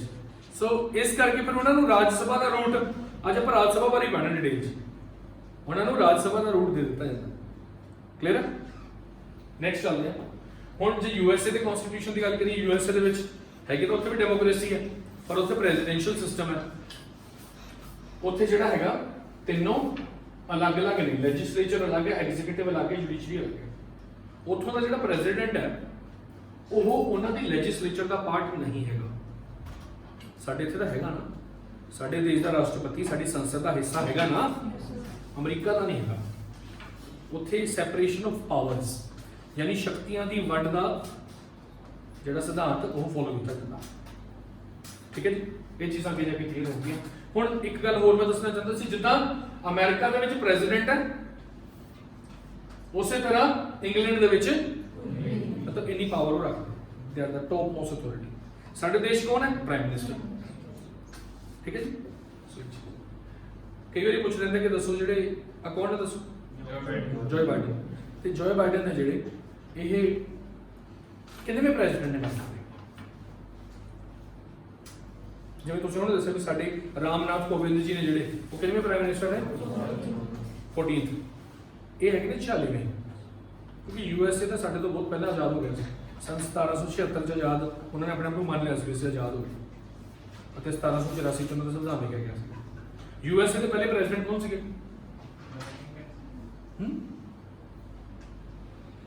ਜਾਰਜ ਵਾਸ਼ਿੰਗਟਨ, ਸੁਣਿਆ ਨਾ ਜੀ। ਤੇ ਯੂਐਸਏ ਦੀ ਵਾਈਸ ਪ੍ਰੈਜ਼ੀਡੈਂਟ ਕੌਣ ਹੈ? ਕਮਲਾ ਹੈਰਿਸ। ਉਹ ਇੰਡੀਅਨ origin ਦੀ ਵੂਮਨ ਹੈ, ਠੀਕ ਹੈ, ਲੇਡੀ ਹੈ। ਤੇ ਉਹ ਕਿੰਨਵੀਂ ਵਾਈਸ ਪ੍ਰੈਜ਼ੀਡੈਂਟ ਹੈ ਅਮਰੀਕਾ ਦੀ? ਚੈੱਕ ਕਰਿਓ, ਇਹ ਤਾਂ 46th ਪ੍ਰੈਜ਼ੀਡੈਂਟ ਨੇ, ਪਰ ਵਾਈਸ ਪ੍ਰੈਜ਼ੀਡੈਂਟ ਹੈ ਜਿਹੜਾ ਉਹਦਾ ਨੰਬਰ ਇਹ ਤੋਂ ਵੀ ਜ਼ਿਆਦਾ ਹੈ, 49। ਓਕੇ, ਕਨਫਰਮ ਕਰਿਆ ਕਰੋ ਇਹ ਚੀਜ਼ਾਂ। ਇਨ ਇੰਡੀਆ ਇਹ ਇੱਕ ਲਾਈਨ ਤੁਸੀਂ ਹਮੇਸ਼ਾ ਯਾਦ ਰੱਖਣੀ ਜਦੋਂ ਪਾਰਲੀਮੈਂਟ ਬਾਰੇ ਡਿਸਕਸ ਕਰਨਾ, ਤਾਂ in India executive is responsible to the legislature. Executive ਕੌਣ ਹੈ? ਦੇਖੋ, ਐਗਜ਼ੀਕਿਊਟਿਵ ਦਾ ਮਤਲਬ ਪ੍ਰਾਈਮ ਮਿਨਿਸਟਰ ਮੰਨ ਕੇ ਚੱਲੋ ਤੁਸੀਂ ਹੁਣ ਫਿਲਹਾਲ, ਯਾਦ ਰੱਖ ਲਓ। ਵੈਸੇ ਤਾਂ ਐਗਜ਼ੀਕਿਊਟਿਵ ਦੇ ਵਿੱਚ ਪ੍ਰੈਜ਼ੀਡੈਂਟ ਵੀ ਆਉਂਦਾ, ਪ੍ਰਾਈਮ ਮਿਨਿਸਟਰ ਵੀ ਆਉਂਦਾ, ਕਾਉਂਸਲ ਆਫ ਮਿਨਿਸਟਰਸ ਵੀ ਆਉਂਦੇ ਨੇ, ਪਰ ਤੁਸੀਂ ਇਹਨੂੰ ਪ੍ਰਾਈਮ ਮਿਨਿਸਟਰ ਮੰਨ ਕੇ ਚੱਲੋ। ਜਿਹੜਾ ਪ੍ਰਾਈਮ ਮਿਨਿਸਟਰ ਹੈ ਉਹ ਕਿਹਨੂੰ ਰਿਸਪੌਂਸਿਬਲ ਹੈ? ਲੈਜਿਸਲੇਚਰ। ਲੈਜਿਸਲੇਚਰ ਦੇ ਵਿੱਚ ਮੇਨਲੀ ਲੋਕ ਸਭਾ। ਹੁਣ ਜਦੋਂ ਤੱਕ ਬੀਜੇਪੀ ਦੀ ਸਰਕਾਰ ਲੋਕ ਸਭਾ ਦੇ ਵਿੱਚ ਰਹੂਗੀ ਉਦੋਂ ਤੱਕ ਹੀ ਨਰਿੰਦਰ ਮੋਦੀ ਸਾਡੇ ਦੇਸ਼ ਦੇ ਪ੍ਰਧਾਨ ਮੰਤਰੀ ਰਹਿਣਗੇ ਨਾ। ਬਸ ਤੁਹਾਨੂੰ ਸਮਝ ਆ ਗਈ ਇਹ ਸ਼ਬਦ ਯਾਦ ਰੱਖੋ। Executive is responsible to legislature. Okay, ਚਲਿਏ ਹੁਣ ਆਪਾਂ ਸਭ ਤੋਂ ਪਹਿਲਾਂ ਰਾਜ ਸਭਾ ਬਾਰੇ ਪੜਾਂਗੇ, ਕਿਉਂਕਿ ਮਾਸਟਰ ਕੈਡਰ ਦਾ ਜਿਹੜਾ ਟੌਪਿਕ ਸੀਗਾ ਪਹਿਲਾ ਪਾਰਲੀਮੈਂਟ ਆਫ ਇੰਡੀਆ, ਉਹਦੇ ਵਿੱਚ ਲੋਕ ਸਭਾ ਤੇ ਰਾਜ ਸਭਾ ਦੋਨੋਂ ਪੜ੍ਹਨੀ ਹੈ। ਇਹ ਟੌਪਿਕ ਇੱਕ ਬਹੁਤ ਲੈਂਥੀ ਟੌਪਿਕ ਹੈ। ਸਿਰਫ ਇਸ ਟੌਪਿਕ ਦੇ ਉੱਪਰ ਮੈਂ 3 ਤੋਂ ਲੈ ਕੇ 4 ਵੀਡੀਓਜ਼ ਸ਼ੂਟ ਕਰੂੰਗਾ। ਠੀਕ ਹੈ, तो पार्लीमेंट ही इकलौता है टॉपिक ਜਿਹੜਾ ਬਹੁਤ ਲੈਂਥੀ ਹੈ, ਬਾਕੀ ਟੌਪਿਕਸ ਬਹੁਤ ਛੋਟੇ ਛੋਟੇ ਨੇ, ਇੱਕ ਇੱਕ ਘੰਟੇ ਦੇ ਵਿੱਚ ਕਵਰ ਹੋ ਜਾਂਦੇ ਨੇ, ਪਰ ਇਹਨੂੰ ਕਰਨ ਦੇ ਲਈ ਘੱਟੋ ਘੱਟ 3 ਤੋਂ ਲੈ ਕੇ 4 ਲੈਕਚਰ ਸਾਨੂੰ ਲੈਣੇ ਪੈਣਗੇ। ਸਭ ਤੋਂ ਕੰਪਰੀਹੈਂਸਿਵ ਟੌਪਿਕ ਹੈ ਇਹ, ਕੁਐਸਚਨਸ ਵੀ ਸਭ ਤੋਂ ਰੇਟ ਚੱਲਦੀ ਹੈ। ਰਾਜ ਸਭਾ ਕਾਉਂਸਲ ਆਫ ਸਟੇट्स, ਆਰਟੀਕਲ 80। ਇਹਨੂੰ ਕਾਉਂਸਲ ਆਫ ਸਟੇट्स ਕਿਉਂ ਕਿਹਾ ਜਾਂਦਾ? ਕੋਈ ਦੱਸ ਸਕਦਾ ਮੈਨੂੰ why Rajya Sabha is known as council of states? Rajya Sabha ਰਾਜਾਂ ਦੀ ਸਭਾ। हाँ देखो, जिदा लोक सभा ਦੇ ਵਿੱਚ ਤਾਂ ਸਾਡੇ ਦੁਆਰਾ ਚੁਣੇ ਗਏ ਲੋਕ ਜਾਂਦੇ हैं ना, ਰਾਜ ਸਭਾ ਦੇ ਵਿੱਚ ਜਿਹੜੇ ਰਾਜਾਂ ਦੇ ਐਮਐਲਏ ਹੁੰਦੇ ਤਾਂ ਉਹ ਵੀ ਆਪਣੇ ਚੋਂ ਹੀ ਨੇ, ਐਮਐਲਏ ਤਾਂ ਅਸੀਂ ਚੁਣੇ ਨੇ, ਪਰ ਫਿਰ ਵੀ ਜਿਹੜੇ ਐਮਐਲਏ ਨੇ ਉਹਨਾਂ ਦੁਆਰਾ ਰਾਜ ਸਭਾ ਦੇ ਵਿੱਚ ਮੈਂਬਰ ਚੁਣ ਕੇ ਭੇਜੇ ਜਾਂਦੇ ਨੇ। ਇਸ ਕਰਕੇ ਰਾਜਾਂ ਦੀ ਗੱਲ ਕਰਦੀ ਹੈ ਇਹ ਸਭਾ, ਜਿਹੜੇ ਰਾਜ ਨੇ ਨਾ। ਹੁਣ ਮੰਨ ਲਓ ਪੂਰੇ ਇੰਡੀਆ ਦੇ ਵਿੱਚ ਜਦੋਂ ਲੋਕ ਸਭਾ ਦੇ ਇਲੈਕਸ਼ਨ ਹੋਏ ਲਾਸਟ ਟਾਈਮ, ਕਦੋਂ ਹੋਏ ਲੋਕ ਸਭਾ ਦੇ ਇਲੈਕਸ਼ਨ? 2019 ਚ। ਉਦੋਂ ਉਹਨਾਂ ਨੇ ਸਾਰੇ ਲੋਕਾਂ ਨੇ, ਇੰਡੀਆ ਦੇ ਲੋਕਾਂ ਨੇ ਬੀਜੇਪੀ ਨੂੰ ਜਿਤਾਇਆ। ਠੀਕ ਹੈ, ਬੀਜੇਪੀ ਸਰਕਾਰ ਬਣੀ, ਪਰ ਪੰਜਾਬ ਦੇ ਵਿੱਚ ਤਾਂ ਬੀਜੇਪੀ ਦੀ ਸਰਕਾਰ ਹੈ ਨਹੀਂ, ਪੰਜਾਬ ਦੇ ਵਿੱਚ ਤਾਂ ਆਮ ਆਦਮੀ ਪਾਰਟੀ ਦੀ ਸਰਕਾਰ ਹੈ। ਠੀਕ ਹੈ ਨਾ, ਤਾਂ ਇਸ ਹਿਸਾਬ ਨਾਲ ਤਾਂ ਸੈਂਟਰ ਗਵਰਨਮੈਂਟ ਜਿਹੜੀ ਸਟੇਟ ਗਵਰਨਮੈਂਟ ਦਾ ਕੋਈ ਕੰਮ ਹੀ ਨਹੀਂ ਹੋਣ ਦਊਗੀ। ਜੇ ਇੱਕ ਮਿੰਟ ਲਈ ਆਪਾਂ ਮੰਨ ਲਈ, ਵੈਸੇ ਤਾਂ ਹੁੰਦਾ ਨਹੀਂ, ਚਲੋ ਮੰਨ ਲਈਏ, ਤਾਂ ਫਿਰ ਕੀ ਕਰਦੇ ਜਿਹੜੇ ਪੰਜਾਬ ਦੀ ਵਿਧਾਨ ਸਭਾ ਦੇ ਮੈਂਬਰ ਹੈ, ਯਾਨੀ ਆਮ ਆਦਮੀ ਪਾਰਟੀ ਦੀ ਸਰਕਾਰ ਹੈ ਜਿਹੜੀ, ਉਹ ਫਿਰ ਆਪਣੇ ਮੈਂਬਰ ਰਾਜ ਸਭਾ ਚੁਣ ਕੇ ਭੇਜਦੇ ਆ। ਰੀਸੈਂਟਲੀ ਚੁਣ ਕੇ ਭੇਜੇ, ਨਿਊਜ਼ ਪੜ੍ਹਦੇ ਹੋ ਤੁਸੀਂ ਅੱਗੇ ਜਾ ਕੇ? ਰਾਘਵ ਚੱਡਾ, ਹੋਰ ਕਿਹੜਾ ਫੇਮਸ ਕ੍ਰਿਕਟਰ ਹੈ ਜਿਹਨੂੰ ਰਾਜ ਸਭਾ ਦਾ ਮੈਂਬਰ? ਯੈਸ, ਹਰਭਜਨ ਸਿੰਘ ਬੱਜੀ। ਠੀਕ ਹੈ, ਸੋ ਫਿਲਹਾਲ ਰਾਜ ਸਭਾ ਵੱਧ ਤੋਂ ਵੱਧ ਸੰਖਿਆ ਦੀ 250 ਹੋ ਸਕਦੀ ਹੈ, ਵੱਧ ਤੋਂ ਵੱਧ ਸੰਖਿਆ मतलब मैक्सिमम स्ट्रेंथ। दूसरे नंबर ਤੇ ਮੌਜੂਦਾ ਸੰਖਿਆ ਕਿੰਨੀ ਆ 200 250। ਇਹ ਹੁਣ 5 ਮੈਂਬਰ ਆਪਾਂ ਨੇ ਰੱਖੇ ਹੋਏ ਨੇ, ਜਿਵੇਂ ਆਪਾਂ ਸਪੇਅਰ ਵੀ ਰੱਖ ਲੈਂਦੇ, ਸਪੇਅਰ ਰੱਖ ਲਏ ਤਾਂ ਕਿ ਲੋਡ ਪੈਣ ਤੇ ਜੇਕਰ ਸਾਡੇ ਦੇਸ਼ ਦੇ ਵਿੱਚ ਕਿਤੇ ਐਕਸਪੈਂਸ਼ਨ ਕਰਨੀ ਪੈ ਜਾਵੇ, ਹੋਰ ਜ਼ਿਆਦਾ ਮੈਂਬਰ ਵਧਾਣੇ ਪੈ ਜਾਣ, ਖਾਸ ਕਰਕੇ ਯੂਟੀਆਂ ਦੇ ਲਈ, ਯੂਟੀਆਂ ਦੀ ਪੋਪੂਲੇਸ਼ਨ ਵੱਧ ਜਾਂਦੀ ਕਿ ਕਿਸੇ ਵੀ ਕਾਰਨ ਕਰਕੇ ਜੇਕਰ ਸਾਨੂੰ ਮੈਂਬਰ ਵਧਾਣੇ ਪੈ ਜਾਣ ਤਾਂ 5 ਮੈਂਬਰ ਅਸੀਂ ਹੋਰ ਵਧਾ ਸਕਦੇ ਹਾਂ। ਯਾਨੀ ਰਾਜ ਸਭਾ ਦੇ ਵਿੱਚ 245 ਸੀਟਾਂ ਹੈਗੀਆਂ, 250 ਸੀਟਾਂ ਹੈਗੀਆਂ, 5 ਖਾਲੀ ਪਈਆਂ ਨੇ, ਤੁਸੀਂ ਇਦਾਂ ਯਾਦ ਰੱਖੋ। ਠੀਕ ਹੈ, ਐਮਰਜੈਂਸੀ ਵਾਸਤੇ ਆਪਾਂ ਰੱਖਦੇ ਆ ਨਾ ਕੁਝ। ਹੁਣ ਇਹਨਾਂ ਨੂੰ ਚੁਣਿਆ ਜਾਂਦਾ ਅਸਿੱਧੇ ਤੌਰ ਤੇ, ਯਾਨੀ ਅਸੀਂ ਤਾਂ ਨਹੀਂ ਚੁਣਦੇ ਨਾ ਰਾਜ ਸਭਾ ਦੇ ਮੈਂਬਰਾਂ ਨੂੰ, ਤਾਂ ਇੰਟਰੈਕਟਲੀ ਇਲੈਕਟਡ ਕਿਹਦੇ ਦੁਆਰਾ, ਐਮਐਲਏ ਦੁਆਰਾ ਚੁਣੇ ਜਾਂਦੇ ਨੇ।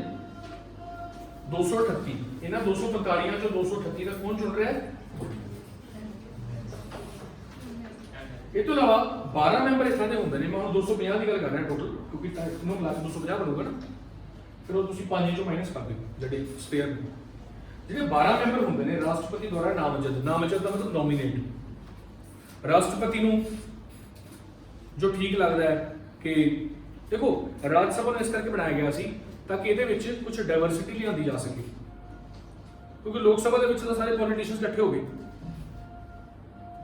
ਹੈਨਾ, ਕਰੈਕਟ, ਆਲਰਾਈਟ। ਰਾਜ ਸਭਾ ਦੇ ਵਿੱਚ ਆਪਾਂ ਨੇ ਕੁਝ ਥੋੜਾ ਜਿਹਾ, ਸਾਡੇ ਦੇਸ਼ 'ਚ ਹੋਰ ਕਈ ਇਦਾਂ ਦੀਆਂ ਸ਼ਖਸੀਅਤਾਂ ਨੇ, ਜਿੱਦਾਂ ਮੰਨ ਲਓ ਸਚਿਨ ਤੇਂਦੁਲਕਰ, ਹੈਨਾ, ਅਮਿਤਾਭ ਬੱਚਨ ਦੀ ਵਾਈਫ ਜया ਬੱਚਨ, ਜਾਂ ਹੋਰ ਵੀ ਬਹੁਤ ਸਾਰੇ ਇਦਾਂ ਦੇ ਲੋਕ ਨੇ ਜਿਹੜੇ ਰਾਜ ਸਭਾ ਦੇ ਮੈਂਬਰ ਬਣ ਚੁੱਕੇ ਨੇ, ਹੈਨਾ। Nargis Dutt, who was Nargis Dutt? Yes, mother of Sanju. So ਕਹਿਣ ਦਾ ਭਾਵ ਕੀ ਹੈ, ਤਾਂ ਜਦੋਂ ਜਿਵੇਂ ਯਾਦ ਹੈ ਤੁਹਾਨੂੰ ਅਕਬਰ ਨਵਰਤਨ ਰੱਖਦਾ ਹੁੰਦਾ ਸੀ, ਹੋਰ ਕੌਣ ਨਵਰਤਨ ਰੱਖਦਾ ਸੀ ਆਪਣੀ ਕੋਰਟ 'ਚ? ਇੰਡੀਆ ਦਾ ਉਹ ਕਿਹੜਾ ਰਾਜਾ ਸੀਗਾ ਜਿਹੜਾ ਨਵਰਤਨ ਰੱਖਦਾ ਸੀ ਆਪਣੀ ਕੋਰਟ ਦੇ ਵਿੱਚ? ਅਕਬਰ ਤੋਂ ਇਲਾਵਾ, ਉਹ ਤੋਂ ਪਹਿਲਾਂ ਪ੍ਰਾਚੀਨ ਕਾਲ ਦੇ ਵਿੱਚ ਸਮੁੰਦਰਗੁਪਤ ਨਹੀਂ ਸੀਗਾ। ਕੌਣ ਸੀ? ਚੰਦਰਗੁਪਤ ਦੂਜਾ, ਹੈਨਾ। ਇਹ ਤੋਂ ਇਲਾਵਾ ਇੱਕ ਹੋਰ ਰਾਜਾ ਸੀਗਾ ਜਿਹੜਾ 8 ਕਵੀਆਂ ਨੂੰ ਰੱਖਦਾ ਸੀ, ਅਸ਼ਟ ਦਿਗਜ, ਉਹ ਕੌਣ ਸੀ? ਕ੍ਰਿਸ਼ਨ ਦੇਵ ਰਾਇਆ। ਸੋ ਉਸੇ ਤਰ੍ਹਾਂ ਸਮਝ ਲਓ ਵੀ ਅਸੀਂ ਵੀ ਰਤਨ ਰੱਖੇ ਹੋਏ ਨੇ ਕੁਝ। ਇਹ ਸਪੈਸ਼ਲ ਫੀਲਡਸ ਦੇ ਵਿੱਚੋਂ ਆਉਂਦੇ ਨੇ, ਜਿਵੇਂ ਆਰਟ, ਸਾਇੰਸ, ਸੋਸ਼ਲ ਸਰਵਿਸ, ਠੀਕ ਹੈ। ਹੋਰ ਕਿਹੜੀ ਸਰਵਿਸ ਹੈ ਦੱਸੋ? ਜਿਹੜਾ ਸਪੋਰਟਸ ਔਰ ਸੋਸ਼ਲ ਸਰਵਿਸ ਦੇ ਵਿੱਚ ਹੀ ਕਵਰਡ ਹੈ, ਲਿਟਰੇਚਰ, ਠੀਕ ਹੈ। ਸੋ ਆਹ ਜਿਹੜੇ ਨੇ 12 ਮੈਂਬਰ ਰਾਸ਼ਟਰਪਤੀ ਨੂੰ ਜਦੋਂ ਲੱਗਦਾ ਕਿ ਇਹ ਮੈਂਬਰ ਆਪਣੀ ਫੀਲਡ ਦੇ ਵਿੱਚ ਐਕਸੀਲੈਂਟ ਹੈ, ਇਹਨੂੰ ਉਹ ਭੇਜ ਸਕਦਾ ਨੋਮੀਨੇਟ ਕਰਕੇ। ਨੈਕਸਟ ਆਪਾਂ ਗੱਲ ਕਰੀਏ ਹੁਣ ਰਾਜ ਸਭਾ ਦੇ ਇਹਦਾ ਕਾਰਜਕਾਲ ਕਿੰਨਾ ਹੁੰਦਾ। ਰਾਜ ਸਭਾ ਇੱਕ ਫਿਕਸਡ ਹਾਊਸ ਹੈ, ਮਤਲਬ ਇਹ ਇੱਕ ਪਰਮਾਨੈਂਟ ਹਾਊਸ ਹੈ, ਇਹ ਕਦੇ ਭੰਗ ਨਹੀਂ ਹੁੰਦਾ। ਜਿਵੇਂ ਲੋਕ ਸਭਾ ਹਰੇਕ 5 ਸਾਲ ਬਾਅਦ ਖਤਮ ਹੋ ਜਾਂਦੀ ਹੈ, ਫਿਰ ਨਵੀਂ ਲੋਕ ਸਭਾ ਸ਼ੁਰੂ ਹੁੰਦੀ ਹੈ। ਰਾਜ ਸਭਾ ਇੱਕ ਪਰਮਾਨੈਂਟ ਹਾਊਸ ਹੈ, ਇਹ ਖਤਮ ਨਹੀਂ ਹੁੰਦਾ, ਇਹ ਲਗਾਤਾਰ ਚੱਲਦਾ ਰਹਿੰਦਾ। ਬਸ ਜਿਹੜੇ ਮੈਂਬਰਸ ਨੇ ਉਹ ਪੁਰਾਣੇ ਰਿਟਾਇਰ ਹੋਈ ਜਾਂਦੇ ਨੇ ਅਤੇ ਨਵੇਂ ਆਈ ਜਾਂਦੇ ਨੇ। ਹਰ 2 ਸਾਲ ਬਾਅਦ 1/3 ਮੈਂਬਰਾਂ ਨੂੰ ਰਿਟਾਇਰ ਕੀਤਾ ਜਾਂਦਾ ਅਤੇ ਉਹਨਾਂ ਦੀ ਥਾਂ ਤੇ ਨਵੇਂ 1/3 ਮੈਂਬਰ ਐਡ ਕਰ ਲਏ ਜਾਂਦੇ ਨੇ। ਇਸ ਤਰ੍ਹਾਂ ਹਰ ਮੈਂਬਰ ਦਾ ਜਿਹੜਾ ਕਾਰਜਕਾਲ ਹੈ ਉਹ 6 ਸਾਲ ਦਾ ਹੁੰਦਾ। ਤਾਂ ਰਾਜ ਸਭਾ ਦੇ ਮੈਂਬਰਸ ਦੀ ਟੈਨਿਓਰ ਕਿੰਨੀ ਹੁੰਦੀ ਹੈ? 6 ਸਾਲ। ਰਾਜ ਸਭਾ ਦੀ ਟੈਨਿਓਰ ਕਿੰਨੀ ਹੁੰਦੀ ਹੈ? There is no tenure, it is a fix house, it's a permanent house. दो अलग अलग क्वेश्चंस हो गए ना। मैंबर दी पूछ लूंगा तो कितने साल है? 6 साल। राज्यसभा दी परमानेंट, एक स्थायी सदन है। ओके जी, नेक्स्ट चलते हैं। सब तो पहले राज्यसभा का गठन 1952 होया सीगा, ये पूछ लिया जाता है कि पहली राज्यसभा कदों बनी। ठीक है, नेक्स्ट पॉइंट कि हुण देखो जो सब तो पहली बारी राज्यसभा बनी होगी उदों सारे के सारे मैंबरां नूं इलैक्ट कर लिया गया होगा, पर जो हुण 2 साल बाद रिटायर करने की वारी आई होनी तो 6 साल तक किसी के पूरे होई नहीं होने। समझ पा रहे हो मैं की कह रहा? तो जी पहली राज्यसभा सीगी उहदे विच दूसरे साल 1954 जो मैंबरां नूं रिटायर करना सीगा तो लॉटरी पा ली, रैंडमली कुछ मैंबरां नूं लिया तो उन्होंने रिटायर करना 2 साल जी। यानी वैसे तो उन्होंने कार्यकाल 6 साल होना सीगा, पर जिन्हां दी लॉटरी निकल गई, लॉटरी की निकल गई वो तो दुखी होंगे होने भी सानू सिर्फ 2 साल ही राज्यसभा का मैंबर बनना औखा मिले। ठीक है, तो अगले साल भी इदा किया गया, अगले 2 साल बाद फिर जो होर 2 साल निकले फिर तो 6 साल पूरी हो गई, फिर वो कंटिन्यूस चल पाया। ओके जी, राज्यसभा के इलैक्शन कौन कराता? Election commission of India. ठीक है, लोक सभा के इलैक्शन कोई नहीं। ਰਾਜ ਸਭਾ ਮੈਂਬਰ ਬਣਨ ਲਈ ਘੱਟੋ ਘੱਟ ਉਮਰ ਹੁਣ ਇਹਨੂੰ ਰਾਜ ਸਭਾ ਨੂੰ ਇੰਗਲੈਂਡ ਦੇ ਵਿੱਚ ਹਾਊਸ ਆਫ ਲੋਰਡਸ ਕਿਹਾ ਜਾਂਦਾ ਜਾਂ ਅਪਰ ਹਾਊਸ ਕਿਹਾ ਜਾਂਦਾ, ਠੀਕ ਹੈ। ਸੀਨੀਅਰਸ ਯਾਨੀ ਕਿ ਥੋੜੇ ਜਿਹੇ ਜ਼ਿਆਦਾ ਉਮਰ ਦੇ ਅਤੇ ਥੋੜੇ ਜ਼ਿਆਦਾ ਸੂਝਵਾਨ ਲੋਕ, ਇਹਦਾ ਮਤਲਬ ਇਹ ਨਹੀਂ ਹੈਗਾ ਵੀ ਲੋਕ ਸਭਾ 'ਚ ਸੂਝਵਾਨ ਨਹੀਂ ਹੁੰਦੇ, ਬਸ ਇੱਕ ਕਨਵੈਨਸ਼ਨ ਹੈ ਵੀ ਥੋੜੇ ਸੀਨੀਅਰ ਲੋਕ ਆਪਾਂ ਰੱਖਣੇ ਇਹਦੇ ਵਿੱਚ, ਇਸ ਕਰਕੇ 30 ਸਾਲ ਉਮਰ ਰੱਖੀ ਗਈ। ਇਹਦੇ ਨਾਲ ਕੋਈ ਜ਼ਿਆਦਾ ਫਰਕ ਨਹੀਂ ਪੈਂਦਾ ਕਿਉਂਕਿ ਬਹੁਤ ਘੱਟ ਲੋਕ ਹੁੰਦੇ ਜਿਹੜੇ 30 ਸਾਲ ਦੀ ਉਮਰ 'ਚ ਰਾਜ ਸਭਾ ਦੇ ਮੈਂਬਰ ਬਣ ਜਾਂਦੇ, ਰਾਘਵ ਚੱਡਾ ਟਾਈਪ, ਠੀਕ ਹੈ ਨਾ। ਤੇ ਅਦਰਵਾਈਜ਼ ਤਾਂ ਸਾਡੀ ਜਿਹੜੀ ਪਾਰਲੀਮੈਂਟ ਦੀ ਆਪਾਂ ਐਵਰੇਜ ਏਜ ਕੱਢਾਂਗੇ ਤਾਂ ਕਾਫੀ ਜ਼ਿਆਦਾ, ਅਰਾਊਂਡ 50 ਇਅਰਸ, 50 ਸਾਲ ਦੀ ਐਵਰੇਜ ਨਿਕਲਦੀ ਹੈ, ਠੀਕ ਹੈ ਨਾ। ਕਿਉਂਕਿ ਬਾਰ-ਬਾਰ ਲੋਕ ਇਲੈਕਟ ਹੋਈ ਜਾਂਦੇ ਆ, ਉਹ ਫਿਰ ਜਿਹੜੇ ਜ਼ਿਆਦਾ ਵਾਰੀ ਹੋ ਗਏ ਤਾਂ ਫਿਰ ਉਹਨਾਂ ਦੀ ਏਜ ਵੱਧ ਜਾਣੀ।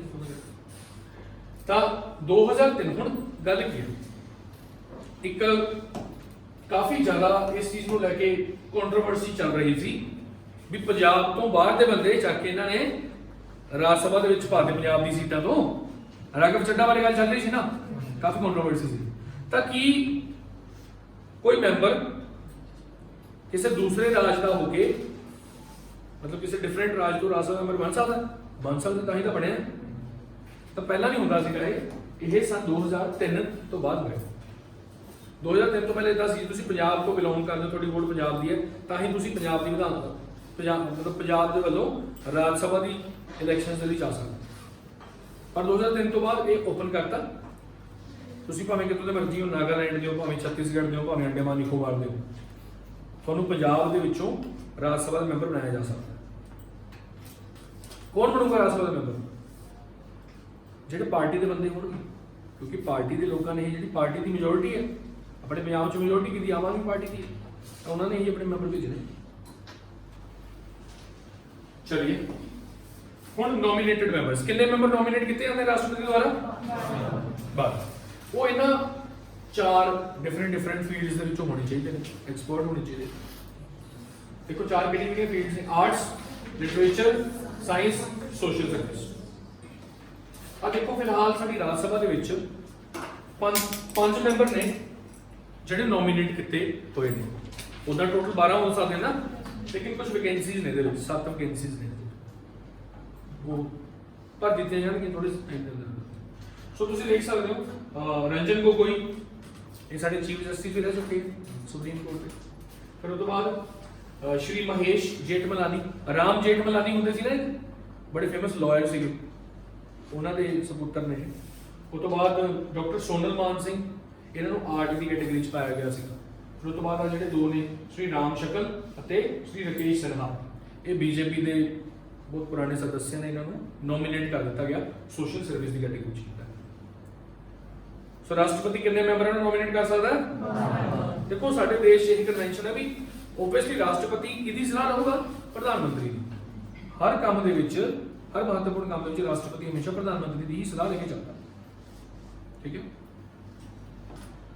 ਹੁਣ ਜੀ ਜਦੋਂ ਰੰਜਨ ਗੋਗੋਈ ਸਰ ਚੁਣਿਆ ਸੀ ਇਹਨਾਂ ਨੇ, ਉਦੋਂ ਥੋੜੀ ਜਿਹੀ ਕੰਟਰੋਵਰਸੀ ਹੋਈ ਸੀ, ਕੀ ਕਾਰਨ ਸੀ?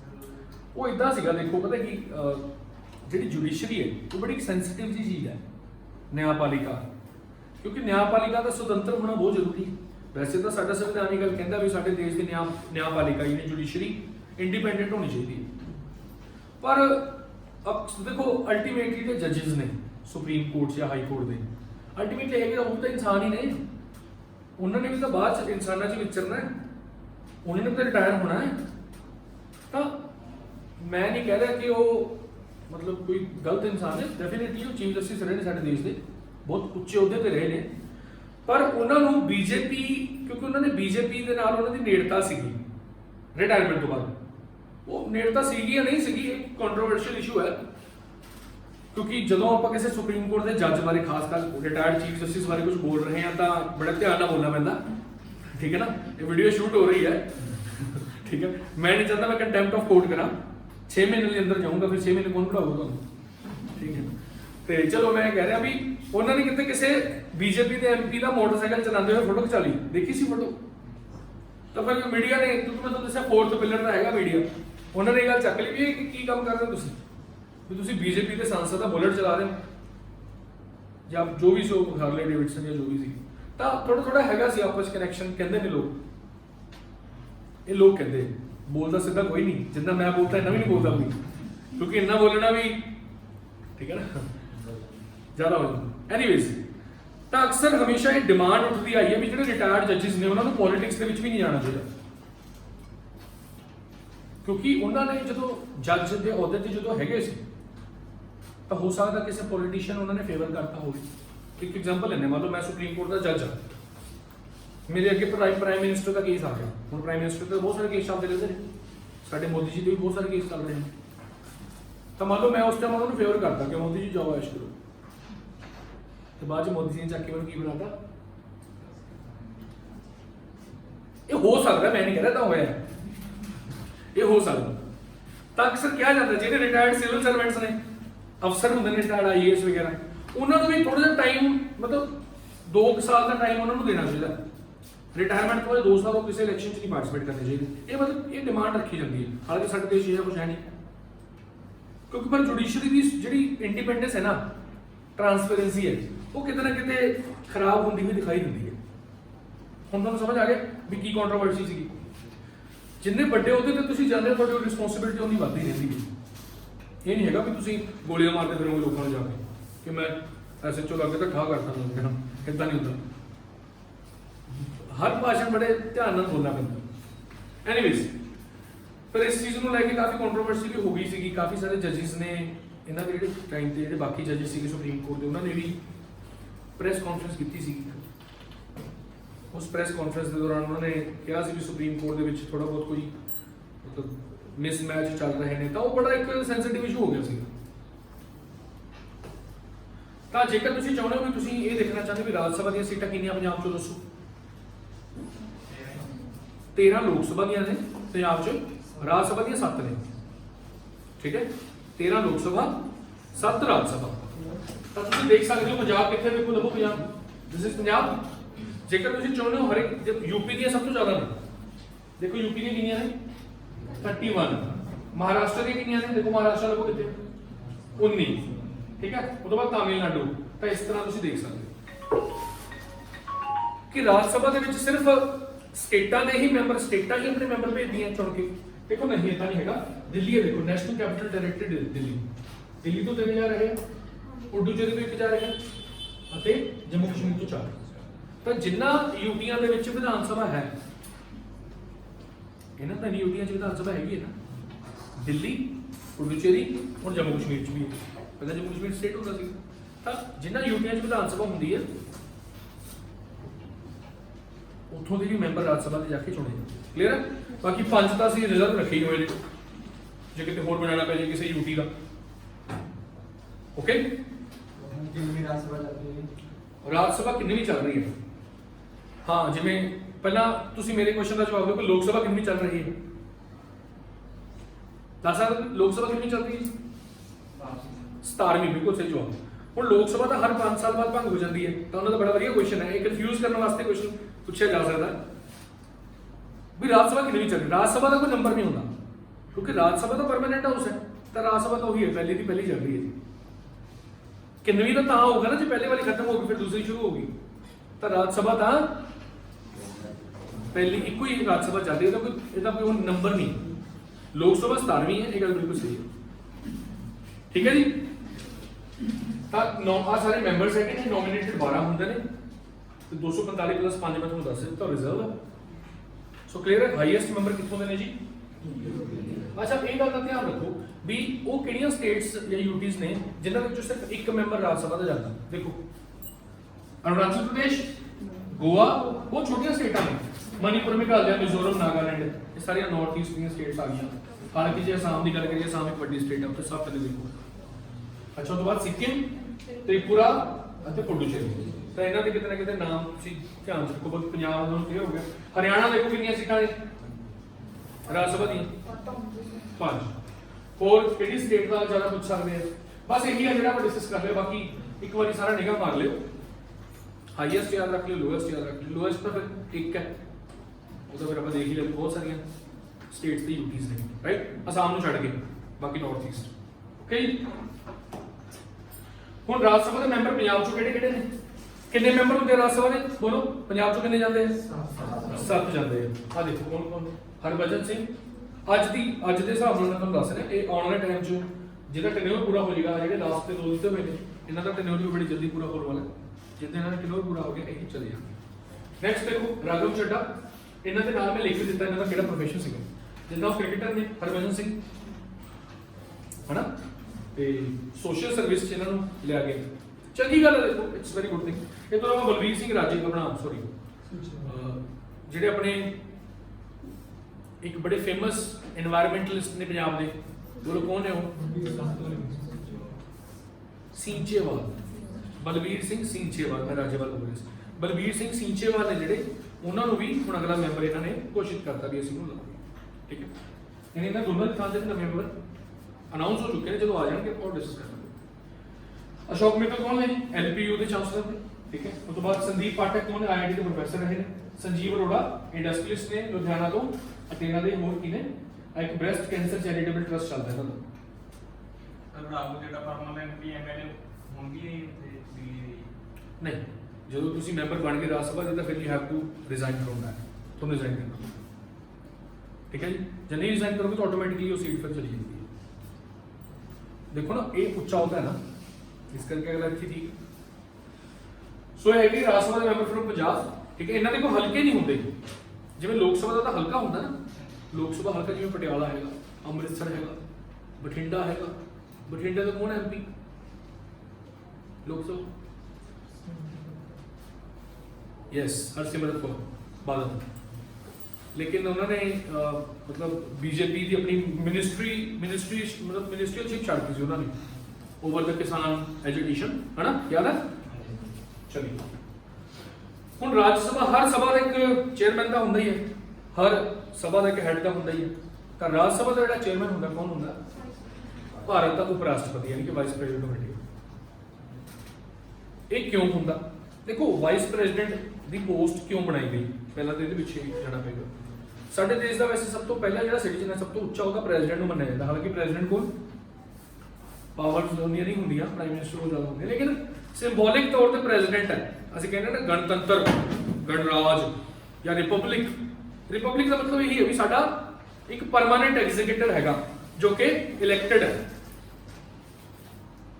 ਠੀਕ ਹੈ ਨਾ ਕਿਉਂਕਿ ਪ੍ਰਾਈਮ ਮਿਨਿਸਟਰ ਤਾਂ ਚੇਂਜ ਹੁੰਦਾ ਰਹੂਗਾ ਚੇਂਜ ਤਾਂ ਪ੍ਰੈਜ਼ੀਡੈਂਟ ਵੀ ਹੁੰਦਾ ਰਹੂਗਾ ਪਰ ਇੱਕ ਸੀਟ ਫਿਕਸ ਕਰਦੀ ਹੈ ਹੁਣ ਮੰਨ ਲਓ ਸੰਸਦ ਦੇ ਵਿੱਚ ਪਾਰਲੀਮੈਂਟ ਦੇ ਵਿੱਚ ਨੋ ਕੌਨਫੀਡੈਂਸ ਮੋਸ਼ਨ ਪਾਸ ਹੋ ਗਿਆ ਤੇ ਮੈਜੋਰਿਟੀ ਪੂਰੀ ਮਤਲਬ ਕਰ ਨਹੀਂ ਪਾਈ ਸਾਬਿਤ ਬੀਜੇਪੀ ਵਾਲੇ ਤਾਂ ਕੀ ਹੋਊਗਾ ਉਹਨੂੰ ਰਿਜ਼ਾਈਨ ਕਰਨਾ ਪਊ ਜਦੋਂ ਰਿਜ਼ਾਈਨ ਕਰਤਾ ਸਾਡੇ ਦੇਸ਼ ਤੋਂ ਉਸ ਟਾਈਮ ਕਿਸੇ ਦੀ ਸਰਕਾਰ ਵੀ ਨਹੀਂ ਹੋਣੀ ਪਰ ਇਦਾਂ ਤੁਸੀਂ ਕਿਸੇ ਦੇਸ਼ ਨੂੰ ਬਿਨਾਂ ਕਿਸੇ ਹੈਡ ਦੇ ਇਦਾਂ ਛੱਡ ਸਕਦੇ ਹੋ ਇਹ ਤਾਂ ਫਿਰ ਇੱਕ ਨੈਗੇਟਿਵ ਜੀ ਚੀਜ਼ ਹੋ ਗਈ ਨਾ ਆਪਾਂ ਜਦੋਂ ਘਰ ਵੀ ਛੱਡ ਕੇ ਜਾਂਦੇ ਆਪਾਂ ਕੋਸ਼ਿਸ਼ ਕਰਦੇ ਵੀ ਇੱਕ ਜੀ ਨੂੰ ਆਪਾਂ ਘਰੇ ਰੱਖ ਦਈਏ ਇਹ ਤਾਂ ਸਮਝ ਲਓ ਨਾ ਤਾਂ ਕਿ ਸਿੰਬੋਲਿਕ ਹੈ ਵੀ ਸਾਡਾ ਇੱਕ ਵਾਲੀ ਵਾਰਸ ਹੈਗਾ ਵਾਲੀ ਵਾਰਸ ਨਹੀਂ ਕਹਿੰਦੇ ਲਾਣੇਦਾਰ ਤਾਂ ਸਾਡੇ ਲਾਣੇਦਾਰ ਕੌਣ ਹੈ ਫਿਲਹਾਲ ਰਾਸ਼ਟਰਪਤੀ ਤੇ ਹੁਣ ਤਾਂ ਰਾਸ਼ਟਰਪਤੀ ਦੁਬਾਰਾ ਨਵੇਂ ਨਾਮਾਂਕਿਤ ਕਰ ਦਿੱਤੇ ਗਏ ਨੇ ਬੀਜੇਪੀ ਦੁਆਰਾ ਕੌਣ ਹੈ ਦੱਸੋ ਸਰਚ ਕਰਕੇ ਕਮੈਂਟ ਸੈਕਸ਼ਨ 'ਚ ਲਿਖੋ ਠੀਕ ਹੈ ਉਹ ਸ਼ਡਿਊਲਡ ਟ੍ਰਾਈਬ ਨੇ ਤਾਂ ਭਾਰਤ ਦੇ ਇਤਿਹਾਸ 'ਚ ਪਹਿਲੀ ਵਾਰ ਇਦਾਂ ਹੋਊਗਾ ਕਿ ਸ਼ਡਿਊਲਡ ਟ੍ਰਾਈਬ ਨੂੰ ਪ੍ਰੈਜ਼ੀਡੈਂਟ ਬਣਾਇਆ ਜਾ ਰਿਹਾ ਵੱਡੀ ਗੱਲ ਹੈ ਅੱਛੀ ਗੱਲ ਹੈ ਠੀਕ ਹੈ ਹਾਂਜੀ ਹੁਣ ਜਿਹੜੇ ਸਾਡੇ ਉਪ ਰਾਸ਼ਟਰਪਤੀ ਦਾ ਕੰਮ ਕੀ ਹੁੰਦਾ ਸਿਰਫ ਜਦੋਂ ਰਾਸ਼ਟਰਪਤੀ ਕਈ ਵਾਰੀ ਰਾਸ਼ਟਰਪਤੀ ਨੂੰ ਕੋਈ ਕੰਮ ਪੈ ਜਾਂਦਾ ਹੈ ਟੈਂਪਰੇਰੀ ਤੌਰ ਤੇ ਰਾਸ਼ਟਰਪਤੀ ਕਿਤੇ ਚਲੇ ਗਏ ਜਾਂ ਮੰਨ ਲਓ ਡੈਥ ਹੋ ਗਈ ਰਾਸ਼ਟਰਪਤੀ ਦੀ ਵੱਲੋਂ ਜਾਂ ਕੋਈ ਹੋਰ ਰੀਜ਼ਨ ਹੋ ਗਿਆ ਉਹਨਾਂ ਨੂੰ ਇੰਪੀਚ ਹਟਾ ਦਿੱਤਾ ਗਿਆ ਤਾਂ ਉਸ ਕੇਸ ਜਿਹੜੇ ਉਪ ਰਾਸ਼ਟਰਪਤੀ ਨੇ ਉਹ ਉਹਨਾਂ ਦਾ ਪਦ ਗ੍ਰਹਿਣ ਕਰ ਲੈਂਦੇ ਨੇ ਤੇ ਮਤਲਬ ਹਮੇਸ਼ਾ ਸਾਡੇ ਦੇਸ਼ ਦਾ ਕੋਈ ਨਾ ਕੋਈ ਵਾਲੀ ਵਾਰਸ ਤਾਂ ਰਹਿੰਦਾ ਸਮਝ ਲਓ ਗੱਲ ਪਰ ਇਹ ਕਿਹੜਾ ਹਮੇਸ਼ਾ ਇਦਾਂ ਹੋਊਗਾ ਇਹ ਤਾਂ ਇੱਕ ਐਮਰਜੈਂਸੀ ਦੇ ਟਾਈਮ ਦੀ ਗੱਲ ਹੋਗੀ ਵੀ ਕਦੇ ਕਦੇ ਅਚਨਚੇਤ ਕਦੇ ਤਾਂ ਹੋ ਗਿਆ ਠੀਕ ਹੈ ਅਦਰਵਾਈਜ਼ ਇਹ ਫ੍ਰੀ ਹੁੰਦੇ ਨੇ ਅਦਰਵਾਈਜ਼ ਇਹਨਾਂ ਦਾ ਕੋਈ ਹੋਰ ਕੰਮ ਨਹੀਂ ਹੈਗਾ ਜ਼ਿਆਦਾ ਇਹਨਾਂ ਦੀਆਂ ਕੋਈ ਡਿਊਟੀਜ਼ ਤੇ ਫੰਕਸ਼ਨਸ ਨਹੀਂ ਹੈਗਾ ਪਰ ਇਸ ਕਰਕੇ ਇਹਨਾਂ ਨੂੰ ਆਹ ਕੰਮ ਦੇ ਦਿੱਤਾ ਕਿ ਤੁਸੀਂ ਰਾਜ ਸਭਾ ਦੇ ਚੇਅਰਮੈਨ ਬਣ ਗਏ ਤੁਹਾਨੂੰ ਉੱਥੇ ਚੇਅਰਮੈਨ ਬਣਾਉਣਾ ਸਭਾ ਠੀਕ ਹੈ ਜੀ ਤੇ ਰਾਜ ਸਭਾ ਦਾ ਚੇਅਰਮੈਨ ਸਿਰਫ ਜਿਹੜਾ ਹੈਗਾ ਵੈਸੇ ਵੀ ਇਹ ਵੋਟ ਨਹੀਂ ਪਾਉਂਦੇ ਜਦੋਂ ਰਾਜ ਸਭਾ ਦਾ ਸੈਸ਼ਨ ਚੱਲ ਰਿਹਾ ਹੁੰਦਾ ਨਾ ਤਾਂ ਇਹ ਪਹਿਲੀ ਵਾਰ ਕਿਤੇ ਵੋਟ ਨਹੀਂ ਪਾਊਗਾ ਜਦੋਂ ਟਾਈ ਨਹੀਂ ਪੈ ਜਾਂਦੀ ਦੋਨੇ ਪਾਸੇ ਬਰਾਬਰ ਵੋਟਾਂ ਫਿਰ ਇਹ ਵੋਟ ਪਾ ਸਕਦੇ ਨੇ ਠੀਕ ਹੈ ਅੱਛਾ ਇਹ ਸਾਡੇ ਉਪ ਰਾਸ਼ਟਰਪਤੀ ਕਿੰਨਵੇਂ ਨੇ 13वें 13 बिल्कुल सही जवाब। ठीक है। सो ਇਸ ਤੋਂ ਇਲਾਵਾ ਜਿਹੜੇ ਉਪ ਰਾਸ਼ਟਰਪਤੀ ਨੇ ਜੇਕਰ ਇਹਨਾਂ ਨੂੰ ਹਟਾਉਣਾ ਆਪਣੀ ਪਦਵੀ ਤੋਂ ਹਟਾਉਣਾ ਕੋਈ ਕਾਰਨ ਕਰਕੇ ਫਿਰ ਰਾਜ ਸਭਾ ਦੇ ਵਿੱਚ ਹੀ ਜਿਹੜਾ ਹੈਗਾ ਮੋਸ਼ਨ ਪਾਸ ਕੀਤਾ ਜਾਂਦਾ ਸ਼ੁਰੂ ਕੀਤਾ ਜਾਂਦਾ ਲੋਕ ਸਭਾ 'ਚ ਵੀ ਪਾਸ ਕੀਤਾ ਜਾਂਦਾ ਪਰ ਉਸ ਟਾਈਮ ਇਹ ਉਹਦੇ ਵਿੱਚ ਪਾਰਟਿਸਿਪੇਟ ਨਹੀਂ ਕਰ ਸਕਦਾ ਕਿਉਂਕਿ ਇਹਦਾ ਫਿਰ ਓਬਵੀਅਸਲੀ ਆਪਣੇ ਨੂੰ ਜਾਣ ਦੀ ਕੋਸ਼ਿਸ਼ ਕਰਨਗੇ। ਨੈਕਸਟ ਕੀ ਹੈ ਭਾਰਤ ਦੇ ਰਾਸ਼ਟਰਪਤੀ ਨੂੰ ਉਸ ਦੀ ਤਨਖਾਹ ਇਹ ਮੈਂ ਤੋਂ ਇਹਨੂੰ ਉਪ ਰਾਸ਼ਟਰਪਤੀ ਕਰ ਲਓ ਇਹ ਰਾਸ਼ਟਰਪਤੀ ਨਹੀਂ ਲਿਖਣਾ ਚਾਹੀਦਾ ਉਪ ਰਾਸ਼ਟਰਪਤੀ ਆਏਗਾ ਕਿ ਭਾਰਤ ਦੇ ਉਪ ਰਾਸ਼ਟਰਪਤੀ ਨੂੰ ਉਸ ਦੀ ਤਨਖਾਹ ਰਾਜ ਸਭਾ ਦਾ ਚੇਅਰਮੈਨ ਹੋਣ ਦੇ ਨਾਤੇ ਮਿਲਦੀ ਹੈ ਨਾ ਕਿ ਉਪ ਰਾਸ਼ਟਰਪਤੀ ਹੋਣ ਦੇ ਨਾਤੇ ਕਿਉਂਕਿ ਉਪ ਰਾਸ਼ਟਰਪਤੀ ਦੀ ਕੋਈ ਜ਼ਿਆਦਾ ਫੰਕਸ਼ਨ ਤਾਂ ਹੈ ਨਹੀਂ ਇਸ ਕਰਕੇ ਇਹਨਾਂ ਨੂੰ ਕਿੰਨੀ ਸੈਲਰੀ ਹੈ ਦੱਸੋ ਵਾਈਸ ਪ੍ਰੈਜ਼ੀਡੈਂਟ ਦੀ 4 ਲੱਖ ਰੁਪਏ ਇੱਕ ਮਹੀਨੇ ਦੀ ਠੀਕ ਹੈ ਰਾਸ਼ਟਰਪਤੀ ਦੀ ਕਿੰਨੀ ਹੈ 5 ਲੱਖ। ਸੋ ਰਾਜ ਸਭਾ ਦੇ ਚੇਅਰਮੈਨ ਬਾਰੇ ਕੋਈ ਹੋਰ ਕੁਐਸਚਨ ਕਿਸੇ ਦਾ ਇੱਕ ਡਿਪਟੀ ਚੇਅਰਮੈਨ ਵੀ ਹੁੰਦਾ ਸਾਨੂੰ ਚੇਅਰਮੈਨ ਨੂੰ ਕੋਈ ਕੰਮ ਪੈ ਗਿਆ ਜਾਂ ਜਿਹੜਾ ਚੇਅਰਮੈਨ ਹੈ ਉੱਥੇ ਪ੍ਰੈਜ਼ੀਡੈਂਟ ਦੀ ਪੋਸਟ ਖਾਲੀ ਹੋ ਗਈ ਜਾਂ ਪ੍ਰੈਜ਼ੀਡੈਂਟ ਕਿਸੇ ਹੋਰ ਕੰਟਰੀ ਚਲਾ ਗਿਆ ਤੇ ਇਹਨੂੰ ਪ੍ਰੈਜ਼ੀਡੈਂਟ ਬਣਾਤਾ ਉਹਨੇ ਸਮੇਂ ਦੇ ਲਈ ਮੰਨਦੇ ਹੋ ਨਾ ਪਰ ਉਦੋਂ ਜਿਹੜੇ ਰਾਜ ਸਭਾ ਦੇ ਡਿਪਟੀ ਚੇਅਰਮੈਨ ਨੇ ਜਿਹੜੇ ਉਹ ਚੇਅਰਮੈਨ ਮੰਨ ਜਾਂਦੇ ਉਹਦੇ ਮਤਲਬ ਇਹ ਉਹਨੂੰ ਹੈਡ ਕਰਦੇ ਨੇ ਤੇ ਇਹਨਾਂ ਨੂੰ ਕੌਣ ਚੁਣਦਾ ਇਹਨਾਂ ਨੂੰ ਰਾਜ ਸਭਾ ਦੇ ਮੈਂਬਰ ਹੀ ਚੁਣਦੇ ਨੇ ਆਪਣੇ ਆਪ ਹੀ ਚੁਣ ਲੈਂਦੇ ਨੇ। ਨੈਕਸਟ ਚੇਅਰਮੈਨ ਦੀ ਗੈਰ ਮੌਜੂਦਗੀ ਸਮੇਂ ਇਹ ਰਾਜ ਸਭਾ ਦੇ ਮੁਖੀ ਵਜੋਂ ਕੰਮ ਕਰਦਾ ਠੀਕ ਹੈ ਜੀ। ਹੁਣ ਜੇ ਇਹ ਵੀ ਗੈਰ ਮੌਜੂਦ ਹੋ ਜਾਣ ਗੈਰ ਹਾਜ਼ਰ ਹੋ ਜਾਣ ਫਿਰ ਹਮੇਸ਼ਾ ਕੁਝ 10 ਜਣਿਆਂ ਦਾ ਇੱਕ ਪੈਨਲ ਹਮੇਸ਼ਾ ਰਿਜ਼ਰਵ ਰੱਖਿਆ ਜਾਂਦਾ ਬਸ ਇੱਕ ਲਿਸਟ ਰੱਖ ਲਈ ਜਾਂਦੀ ਹੈ ਜੇ ਮੈਂ ਕਹਿੰਦਾ ਕਿ ਮੈਂ ਲੈਕਚਰ ਨਹੀਂ ਲਗਾਉਣਾ ਅੱਜ ਮੈਨੂੰ ਕੰਮ ਪੈ ਗਿਆ ਤਾਂ ਰਵਿੰਦਰ ਸਰ ਲੈਕਚਰ ਲਾ ਦੇਣਗੇ ਜਦੋਂ ਵੀ ਕੰਮ ਪੈ ਗਿਆ ਤਾਂ ਅਸੀਂ 10 ਜਣਾਂ ਦੀ ਇੱਕ ਲਿਸਟ ਬਣਾ ਲਾਂਗੇ ਠੀਕ ਹੈ ਨਾ ਉਹਨਾਂ ਚੋਂ ਕੋਈ ਵੀ ਪਹਿਲਾ ਇਨਸਾਨ ਜਿਹੜਾ ਹੈਗਾ ਉਹ ਚੇਅਰ ਕਰ ਸਕਦਾ ਪਰ ਉਹ ਸਿਰਫ ਉਦੋਂ ਹੁੰਦਾ ਜਦੋਂ ਉਹ ਐਬਸੈਂਟ ਨੇ ਠੀਕ ਹੈ ਸਿਰਫ ਐਬਸੈਂਟ ਦੇ ਦੌਰਾਨ। ਸੋ ਡਿਪਟੀ ਚੇਅਰਪਰਸਨ ਮੈਂ ਤੁਹਾਨੂੰ ਦੱਸਿਆ ਸਾਡੇ ਇਸ ਟਾਈਮ ਡਿਪਟੀ ਚੇਅਰਮੈਨ ਕੌਣ ਹੈ ਰਾਜ ਸਭਾ ਦੇ ਹਰੀਵੰਸ਼ ਨਾਰਾਇਣ ਸਿੰਘ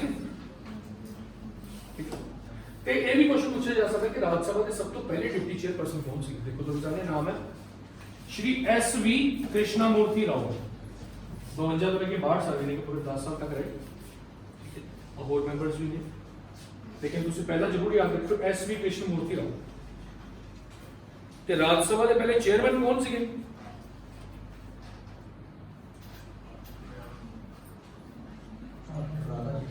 S ਰਾਧਾ ਕ੍ਰਿਸ਼ਨ ਕਿਉਂਕਿ ਉਹੀ ਸਾਡੇ ਵਾਈਸ ਪ੍ਰੈਜ਼ੀਡੈਂਟ ਸੀ ਪਹਿਲੇ ਸਾਡੇ ਪਹਿਲੇ ਵਾਈਸ ਪ੍ਰੈਜ਼ੀਡੈਂਟ ਦਾ ਨਾਮ ਯਾਦ ਹੈ ਨਾ ਸਾਰਿਆਂ ਨੂੰ ਡਾਕਟਰ S ਕਿਹੜਾ ਡੇ ਮਨਾਇਆ ਜਾਂਦਾ ਟੀਚਰਸ ਡੇ ਕਿੰਨੀ ਤਰੀਕ ਨੂੰ ਮਨਾਇਆ ਜਾਂਦਾ ਯਾਦ ਰੱਖ ਲਿਓ ਚਲੋ ਹੁਣ ਰਾਜ ਸਭਾ ਬਾਰੇ ਆਪਾਂ ਕੀ ਪੜਿਆ ਰਾਜ ਸਭਾ ਦੀ ਸਟਰੈਂਥ ਪੜ੍ਹ ਲਈ ਰਾਜ ਸਭਾ ਦੀ ਮੈਂਬਰਸ਼ਿਪ ਬਾਰੇ ਪੜ੍ਹ ਲਿਆ ਰਾਜ ਸਭਾ ਦੇ ਚੇਅਰਮੈਨ ਤੇ ਵਾਈਸ ਚੇਅਰਮੈਨ ਬਾਰੇ ਪੜ੍ਹ ਲਿਆ ਡਿਪਟੀ ਚੇਅਰਮੈਨ ਬਾਰੇ ਹੁਣ ਰਾਜ ਸਭਾ ਦੇ ਵਿੱਚ ਦੋ ਇੰਪੋਰਟੈਂਟ ਆਫਿਸਸ ਹੋਰ ਨੇ ਇੱਕ ਤਾਂ ਹੈਗਾ ਜੀ ਲੀਡਰ ਆਫ ਦਾ ਹਾਊਸ ਯਾਨੀ ਜਿਹਦੀ ਪਾਰਟੀ ਦੀ ਮੈਜੋਰਿਟੀ ਹੁੰਦੀ ਹੈ ਜਿਹੜੀ ਪਾਰਟੀ ਦੀ ਮੈਜੋਰਿਟੀ ਹੁੰਦੀ ਹੈ ਰਾਜ ਸਭਾ ਦੇ ਵਿੱਚ ਉਹ ਆਪਣਾ ਲੀਡਰ ਚੁਣ ਲੈਂਦੀ ਹੈ ਹੁਣ ਇਸ ਟਾਈਮ ਮੈਜੋਰਿਟੀ ਕਿਹਦੀ ਰਾਜ ਸਭਾ ਦੇ ਵਿੱਚ ਵੀ ਬੀਜੇਪੀ ਦੀ ਹੈ ਤੇ ਉਹਨਾਂ ਦਾ ਹੈਡ ਕੌਣ ਹੈਗਾ ਪੀਯੂਸ਼ ਗੋਇਲ ਇਹ ਮਿਨਿਸਟਰ ਵੀ ਨੇ ਅਤੇ ਇਹ ਰਾਜ ਸਭਾ ਦੇ ਲੀਡਰ ਆਫ ਦਾ ਹਾਊਸ ਵੀ ਨੇ ਓਕੇ ਅਤੇ ਲੀਡਰ ਆਫ ਆਪੋਜੀਸ਼ਨ ਵੀ ਹੁੰਦਾ ਜਿਹੜੀ ਸੈਕੰਡ ਲਾਰਜੈਸਟ ਪਾਰਟੀ ਹੁੰਦੀ ਹੈ ਜਾਂ ਜਿਹਨੂੰ ਘੱਟੋ ਘੱਟ 10% ਸੀਟ ਮਿਲਦੀ ਹੈ ਸੋ ਇਹ ਜਿਹੜੇ ਨੇ ਇਹ ਮੱਲਿਕਾ ਅਰਜੁਨ ਖੜਗੇ ਇਹ ਬਹੁਤ ਇੰਪੋਰਟੈਂਟ ਕੁਐਸਚਨਸ ਨੇ ਕਲੀਅਰ ਹੋ ਗਿਆ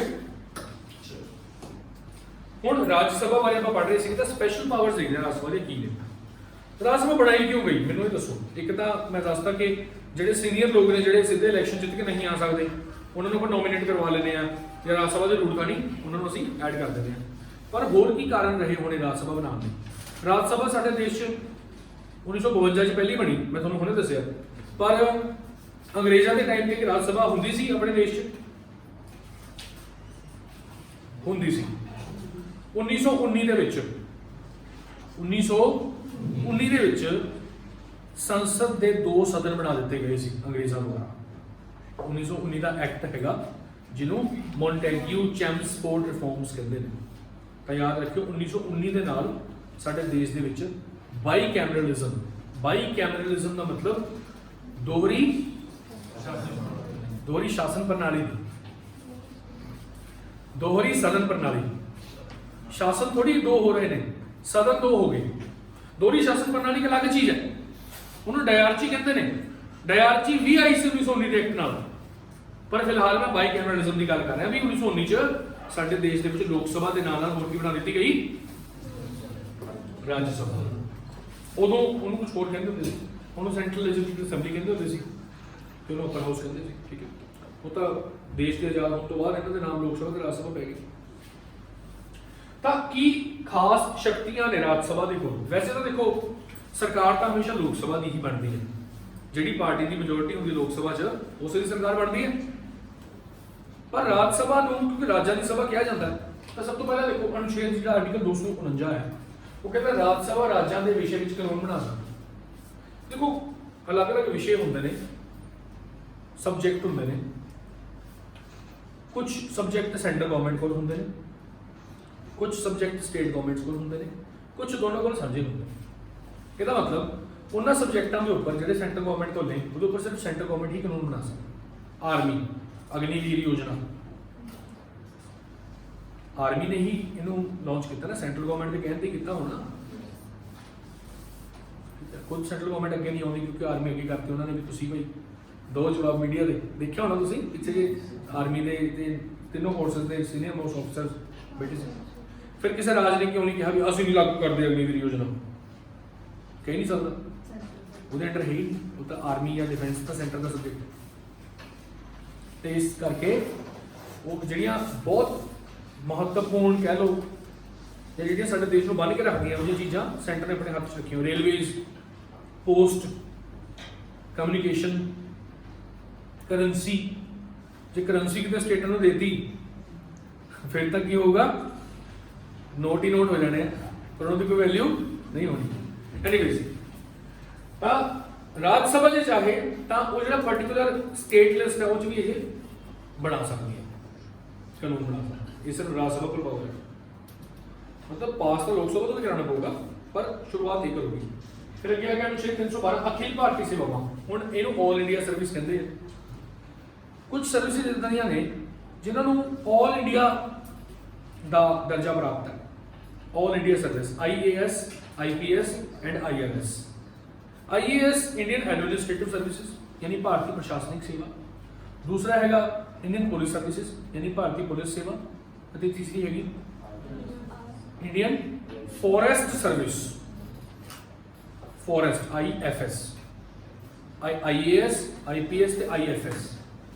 ਠੀਕ ਹੈ, ਇੰਡੀਅਨ ਫੋਰੈਸਟ ਸਰਵਿਸ, ਭਾਰਤੀ ਵਨ ਸੇਵਾ। ਇਹ ਤਿੰਨ ਚੀਜ਼ਾਂ ਇਦਾਂ ਦੀਆਂ ਨੇ ਜਿਹੜੀਆਂ ਯੂਨੀਫਾਰਮ ਹੋਣੀ ਚਾਹੀਦੀਆਂ ਪੂਰੇ ਦੇਸ਼ 'ਚ।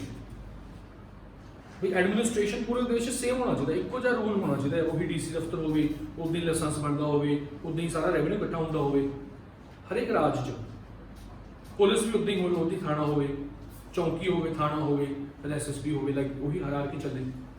ਅਤੇ ਉਸੇ ਤਰ੍ਹਾਂ ਫੋਰੈਸਟ, ਕਿਉਂਕਿ ਫੋਰੈਸਟ ਤਾਂ ਸਾਰੇ ਦੇ ਸਾਂਝਾ ਹੀ ਹੈ। ਇਹ ਤਾਂ ਤੁਸੀਂ ਇਹਨੂੰ ਤਾਂ ਇਹ 'ਚ ਕੋਈ ਵੰਡ ਤਾਂ ਕਰ ਨਹੀਂ ਸਕਦੇ। ਸੋ ਇਹਨਾਂ ਨੂੰ ਯੂਨੀਫਾਰਮ ਰੱਖਣਾ। ਇਹ ਵੀ ਜੇ ਕੋਈ ਨਵੀਂ ਸਰਵਿਸ ਵਿੱਚ ਪਾਣੀ ਹੈ, ਮੰਨ ਲਓ IRS ਪਾਣੀ, IRS ਇੰਡੀਅਨ ਰੈਵਨਿਊ ਸਰਵਿਸ ਪਾਣੀ ਹੈ, ਤਾਂ ਕੌਣ ਪਾਉਗੀ? ਰਾਜ। ਜੇ ਕੋਈ ਕੱਢਣੀ ਹੈ ਤਾਂ ਵੀ ਕੌਣ?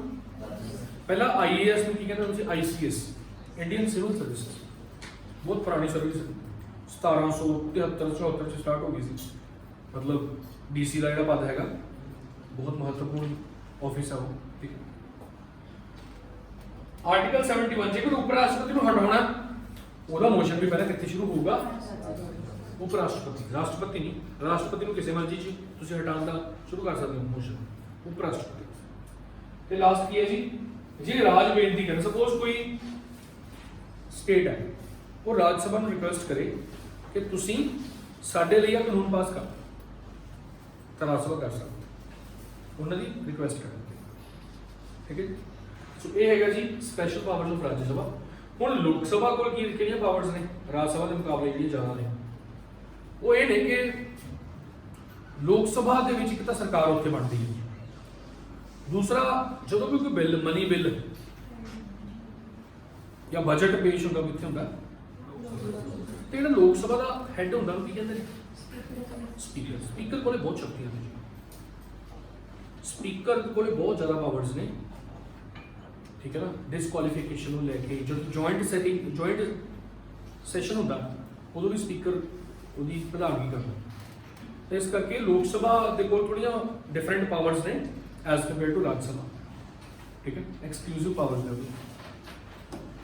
ਹੁਣ ਕੁਝ ਕੁਐਸਚਨਸ ਕਰ ਲਈਏ ਆਪਾਂ ਇਸ ਚੈਪਟਰ ਦੇ ਰਿਲੇਟਡ ਠੀਕ ਹੈ 20 ਕੁਐਸਚਨਸ ਨੇ 10 ਆਪਾਂ ਇੱਥੇ ਕਰ ਲੈਂਦੇ ਆ 10 ਤੁਸੀਂ ਬਾਅਦ 'ਚ ਕਰ ਲਿਓ ਠੀਕ ਹੈ ਫਿਰ ਇਹਦੇ ਜਵਾਬ ਤੁਸੀਂ ਕਮੈਂਟ ਸੈਕਸ਼ਨ 'ਚ ਲਿਖ ਦਿਓ ਤਾਂ ਸਭ ਤੋਂ ਪਹਿਲਾ ਕੁਐਸਚਨ ਕੀ ਹੈ the members of the council of states are elected by ਹੁਣ ਜਿਹੜੇ ਰਾਜ ਸਭਾ ਦੇ ਮੈਂਬਰ ਨੇ ਕਾਉਂਸਲ ਆਫ ਦਾ ਸਟੇਟਸ ਦਾ ਮਤਲਬ ਕੀ ਹੈ ਰਾਜ ਸਭਾ ਇਹਨਾਂ ਨੂੰ ਕੌਣ ਚੁਣ ਕੇ ਭੇਜਦਾ ਦੱਸੋ ਕੀ ਆਨਸਰ ਹੋਊਗਾ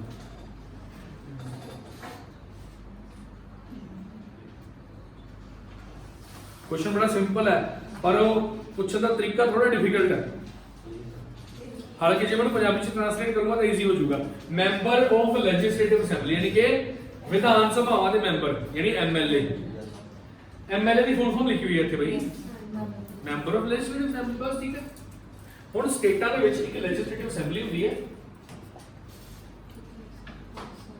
एक लेजिस्लेटिव काउंसिल भी हुंदी है स्टेटां च कितने स्टेटां च 6 स्टेटां च इन्हां दे मैंबर नहीं होण पा सकदे सिर्फ असेंबली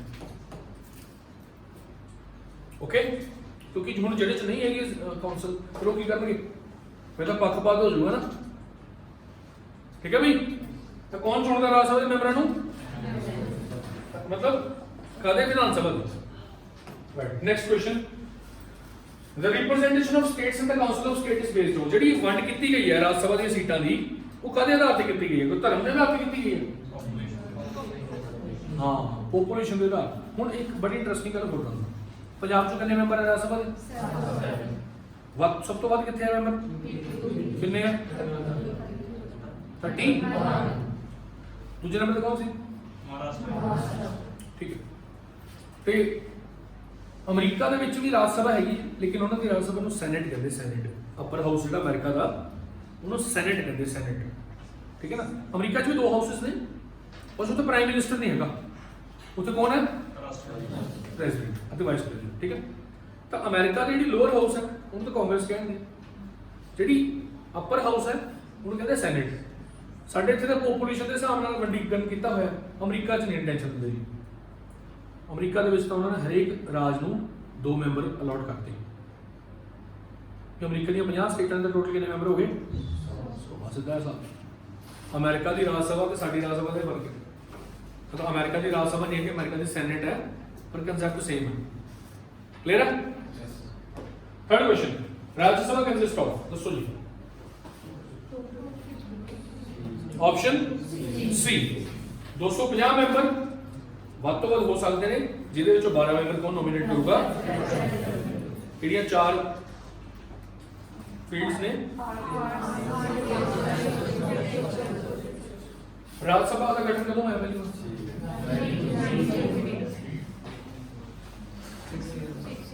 ਰਾਜ ਸਭਾ ਦੇ ਜਿਹੜੇ ਮੈਂਬਰ ਨੇ ਕਿੰਨੇ ਸਾਲ ਵਾਸਤੇ ਅਪਾਇੰਟ ਕੀਤੇ ਜਾਂਦੇ ਨੇ 6 ਸਾਲ ਵਾਸਤੇ absolutely what is the tenure of the member of council of states ਰਾਜ ਸਭਾ ਦੇ ਮੈਂਬਰਾਂ ਦਾ ਟੈਨਿਓਰ ਕਿੰਨਾ ਹੁੰਦਾ ਇਹ ਤੋਂ ਪਹਿਲਾਂ ਆਪਾਂ ਵਾਪਸ ਚੱਲੀਏ ਉਸ ਕੁਐਸਚਨ ਤੇ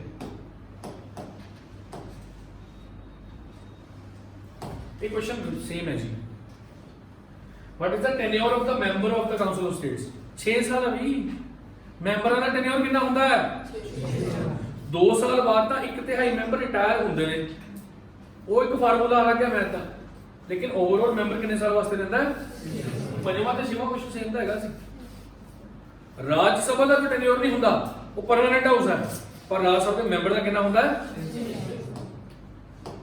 अकॉर्डिंग टू द कॉन्स्टिट्यूशन राज्य सभा दे विच दसो राज्य सभा दा की स्टेटमेंट कि 2 साल बाद भंग हो जाती है कि 5 साल बाद भंग हो जाती है कि 6 साल बाद भंग हो जाती है is not subjected to dissolution Rajya Sabha कदे भंग नहीं permanent house Rajya Sabha permanent house क्यों किया जाता है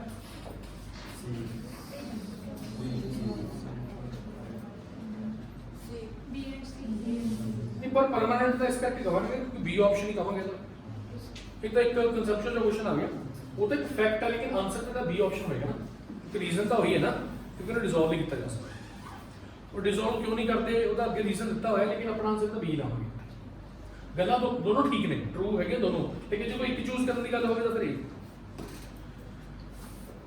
which of the following statement about Rajya Sabha is correct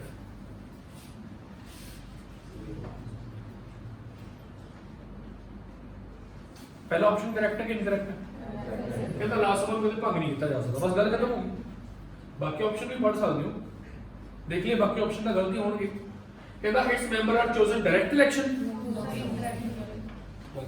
it is required to choose as soon as the member of Rajya Sabha to be chairman of ये राज्य सभा का चेयरमैन चुनना पैंदा नहीं यार होता वाइस प्रेसिडेंट ही होता एक्स ऑफिशियो अलग तो नहीं चुनना पैंदा डिप्टी चेयरमैन ਨੂੰ ਚੁਣਨਾ ਪੈਂਦਾ next The Attorney General of India does not have the right to speak in Rajya Sabha. कि ਜਿਹੜਾ Attorney General ਹੁੰਦਾ ਕਿ ਰਾਜ ਸਭਾ ਚ ਆ ਕੇ ਨਹੀਂ ਬੋਲ ਸਕਦਾ ਸੀ ਜਦੋਂ ਉਹਦੇ ਬਾਰੇ ਪੜਾਂਗੇ ਤਾਂ ਦੱਸਾਂਗੇ ਓਕੇ ਨੈਕਸਟ ਰਾਜ ਸਭਾ ਨੂੰ ਭੰਗ ਕਰਨ ਦੀ ਸ਼ਕਤੀ ਕਿਹਦੇ ਕੋਲ ਹੈ ਕਿਸੇ ਕੋਲ ਨਹੀਂ ਕਿਉਂਕਿ ਭੰਗ ਹੁੰਦਾ ਹੀ ਲੋਕ ਸਭਾ ਨੂੰ ਭੰਗ ਕੀਤਾ ਜਾ ਸਕਦਾ ਰਾਸ਼ਟਰਪਤੀ ਕੋਲ ਇਹਦੀ ਸ਼ਕਤੀ ਹੈ ਜਦੋਂ ਕਿਸੇ ਵੀ ਸਰਕਾਰ ਦੀ ਮੈਜੋਰਿਟੀ ਨਾ ਹੋਵੇ ਜਾਂ ਪ੍ਰਾਈਮ ਮਿਨਿਸਟਰ ਰਿਜ਼ਾਈਨ ਕਰ ਦੇ ਜਦੋਂ ਪ੍ਰਾਈਮ ਮਿਨਿਸਟਰ ਰਿਜ਼ਾਈਨ ਕਰਦਾ ਹੈ ਫਿਰ ਤਾਂ ਸਿਰਫ ਸਰਕਾਰ ਗਿਰਦੀ ਹੈ ਲੋਕ ਸਭਾ ਨਹੀਂ ਡਿਸੋਲਵ ਹੁੰਦੀ ਪਰ ਜੇਕਰ ਕਿਸੇ ਪਾਰਟੀ ਦੀ ਸਰਕਾਰ ਇਹਨਾਂ ਬੜੇ ਫਿਰ ਡਿਸੋਲਵ ਕਰਕੇ ਨਵੇਂ ਦੁਬਾਰਾ ਇਲੈਕਸ਼ਨ ਕਰਾਉਣੇ ਪੈਂਦੇ ਆ ਸੋ ਇਹ 10 ਕੁਐਸਚਨ ਮੈਂ ਕਰਾਤੇ ਬਾਕੀ ਤੁਸੀਂ ਆਪਣੇ ਆਪ ਕਰੋਗੇ ਇਹਦਾ ਕੁਐਸਚਨ ਦਾ ਜਵਾਬ ਵੀ ਦੇ ਦਿਓ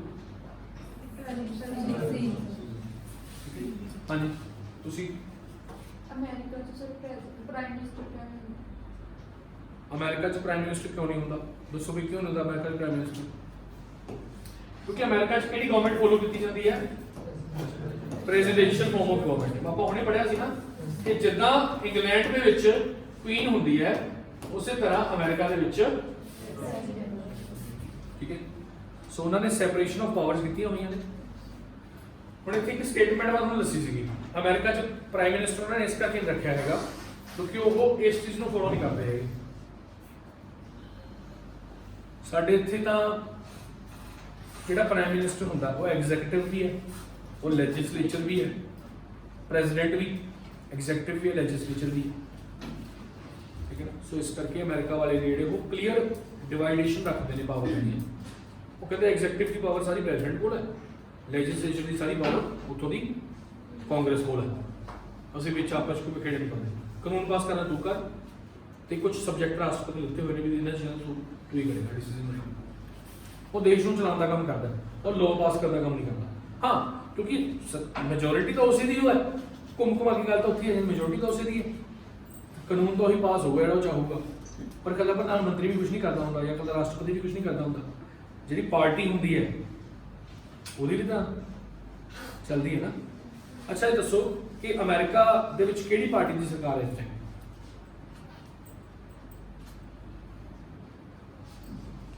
ਡੋਨਲਡ ਟਰੰਪ ਜਿਹੜੇ ਸੀਗੇ ਉਹ ਰਿਪਬਲਿਕਨ ਪਾਰਟੀ ਨੂੰ ਬਿਲੋਂਗ ਕਰਦੇ ਸੀ ਹੁਣ ਦੂਸਰੀ ਪਾਰਟੀ ਡੈਮੋਕ੍ਰੈਟਿਕ ਹੈ ਠੀਕ ਹੈ ਸੋ ਦੋਨੋਂ ਨਾਮ ਕਨਸਟੀਟਿਊਸ਼ਨਲ ਦੇ ਨਾਮ ਨੇ ਡੈਮੋਕ੍ਰੈਟਿਕ ਤੇ ਰਿਪਬਲਿਕ ਠੀਕ ਹੋਰ ਕੋਈ ਡਾਊਟ ਕਿਸੇ ਦਾ ਜੀ ਐਨੀਥਿੰਗ ਐਲਸ ਓਕੇ ਕਰ ਲਓਗੇ ਕੁਐਸਚਨ ਸਾਰੇ ਚਲੋ ਠੀਕ ਹੈ ਥੈਂਕ ਯੂ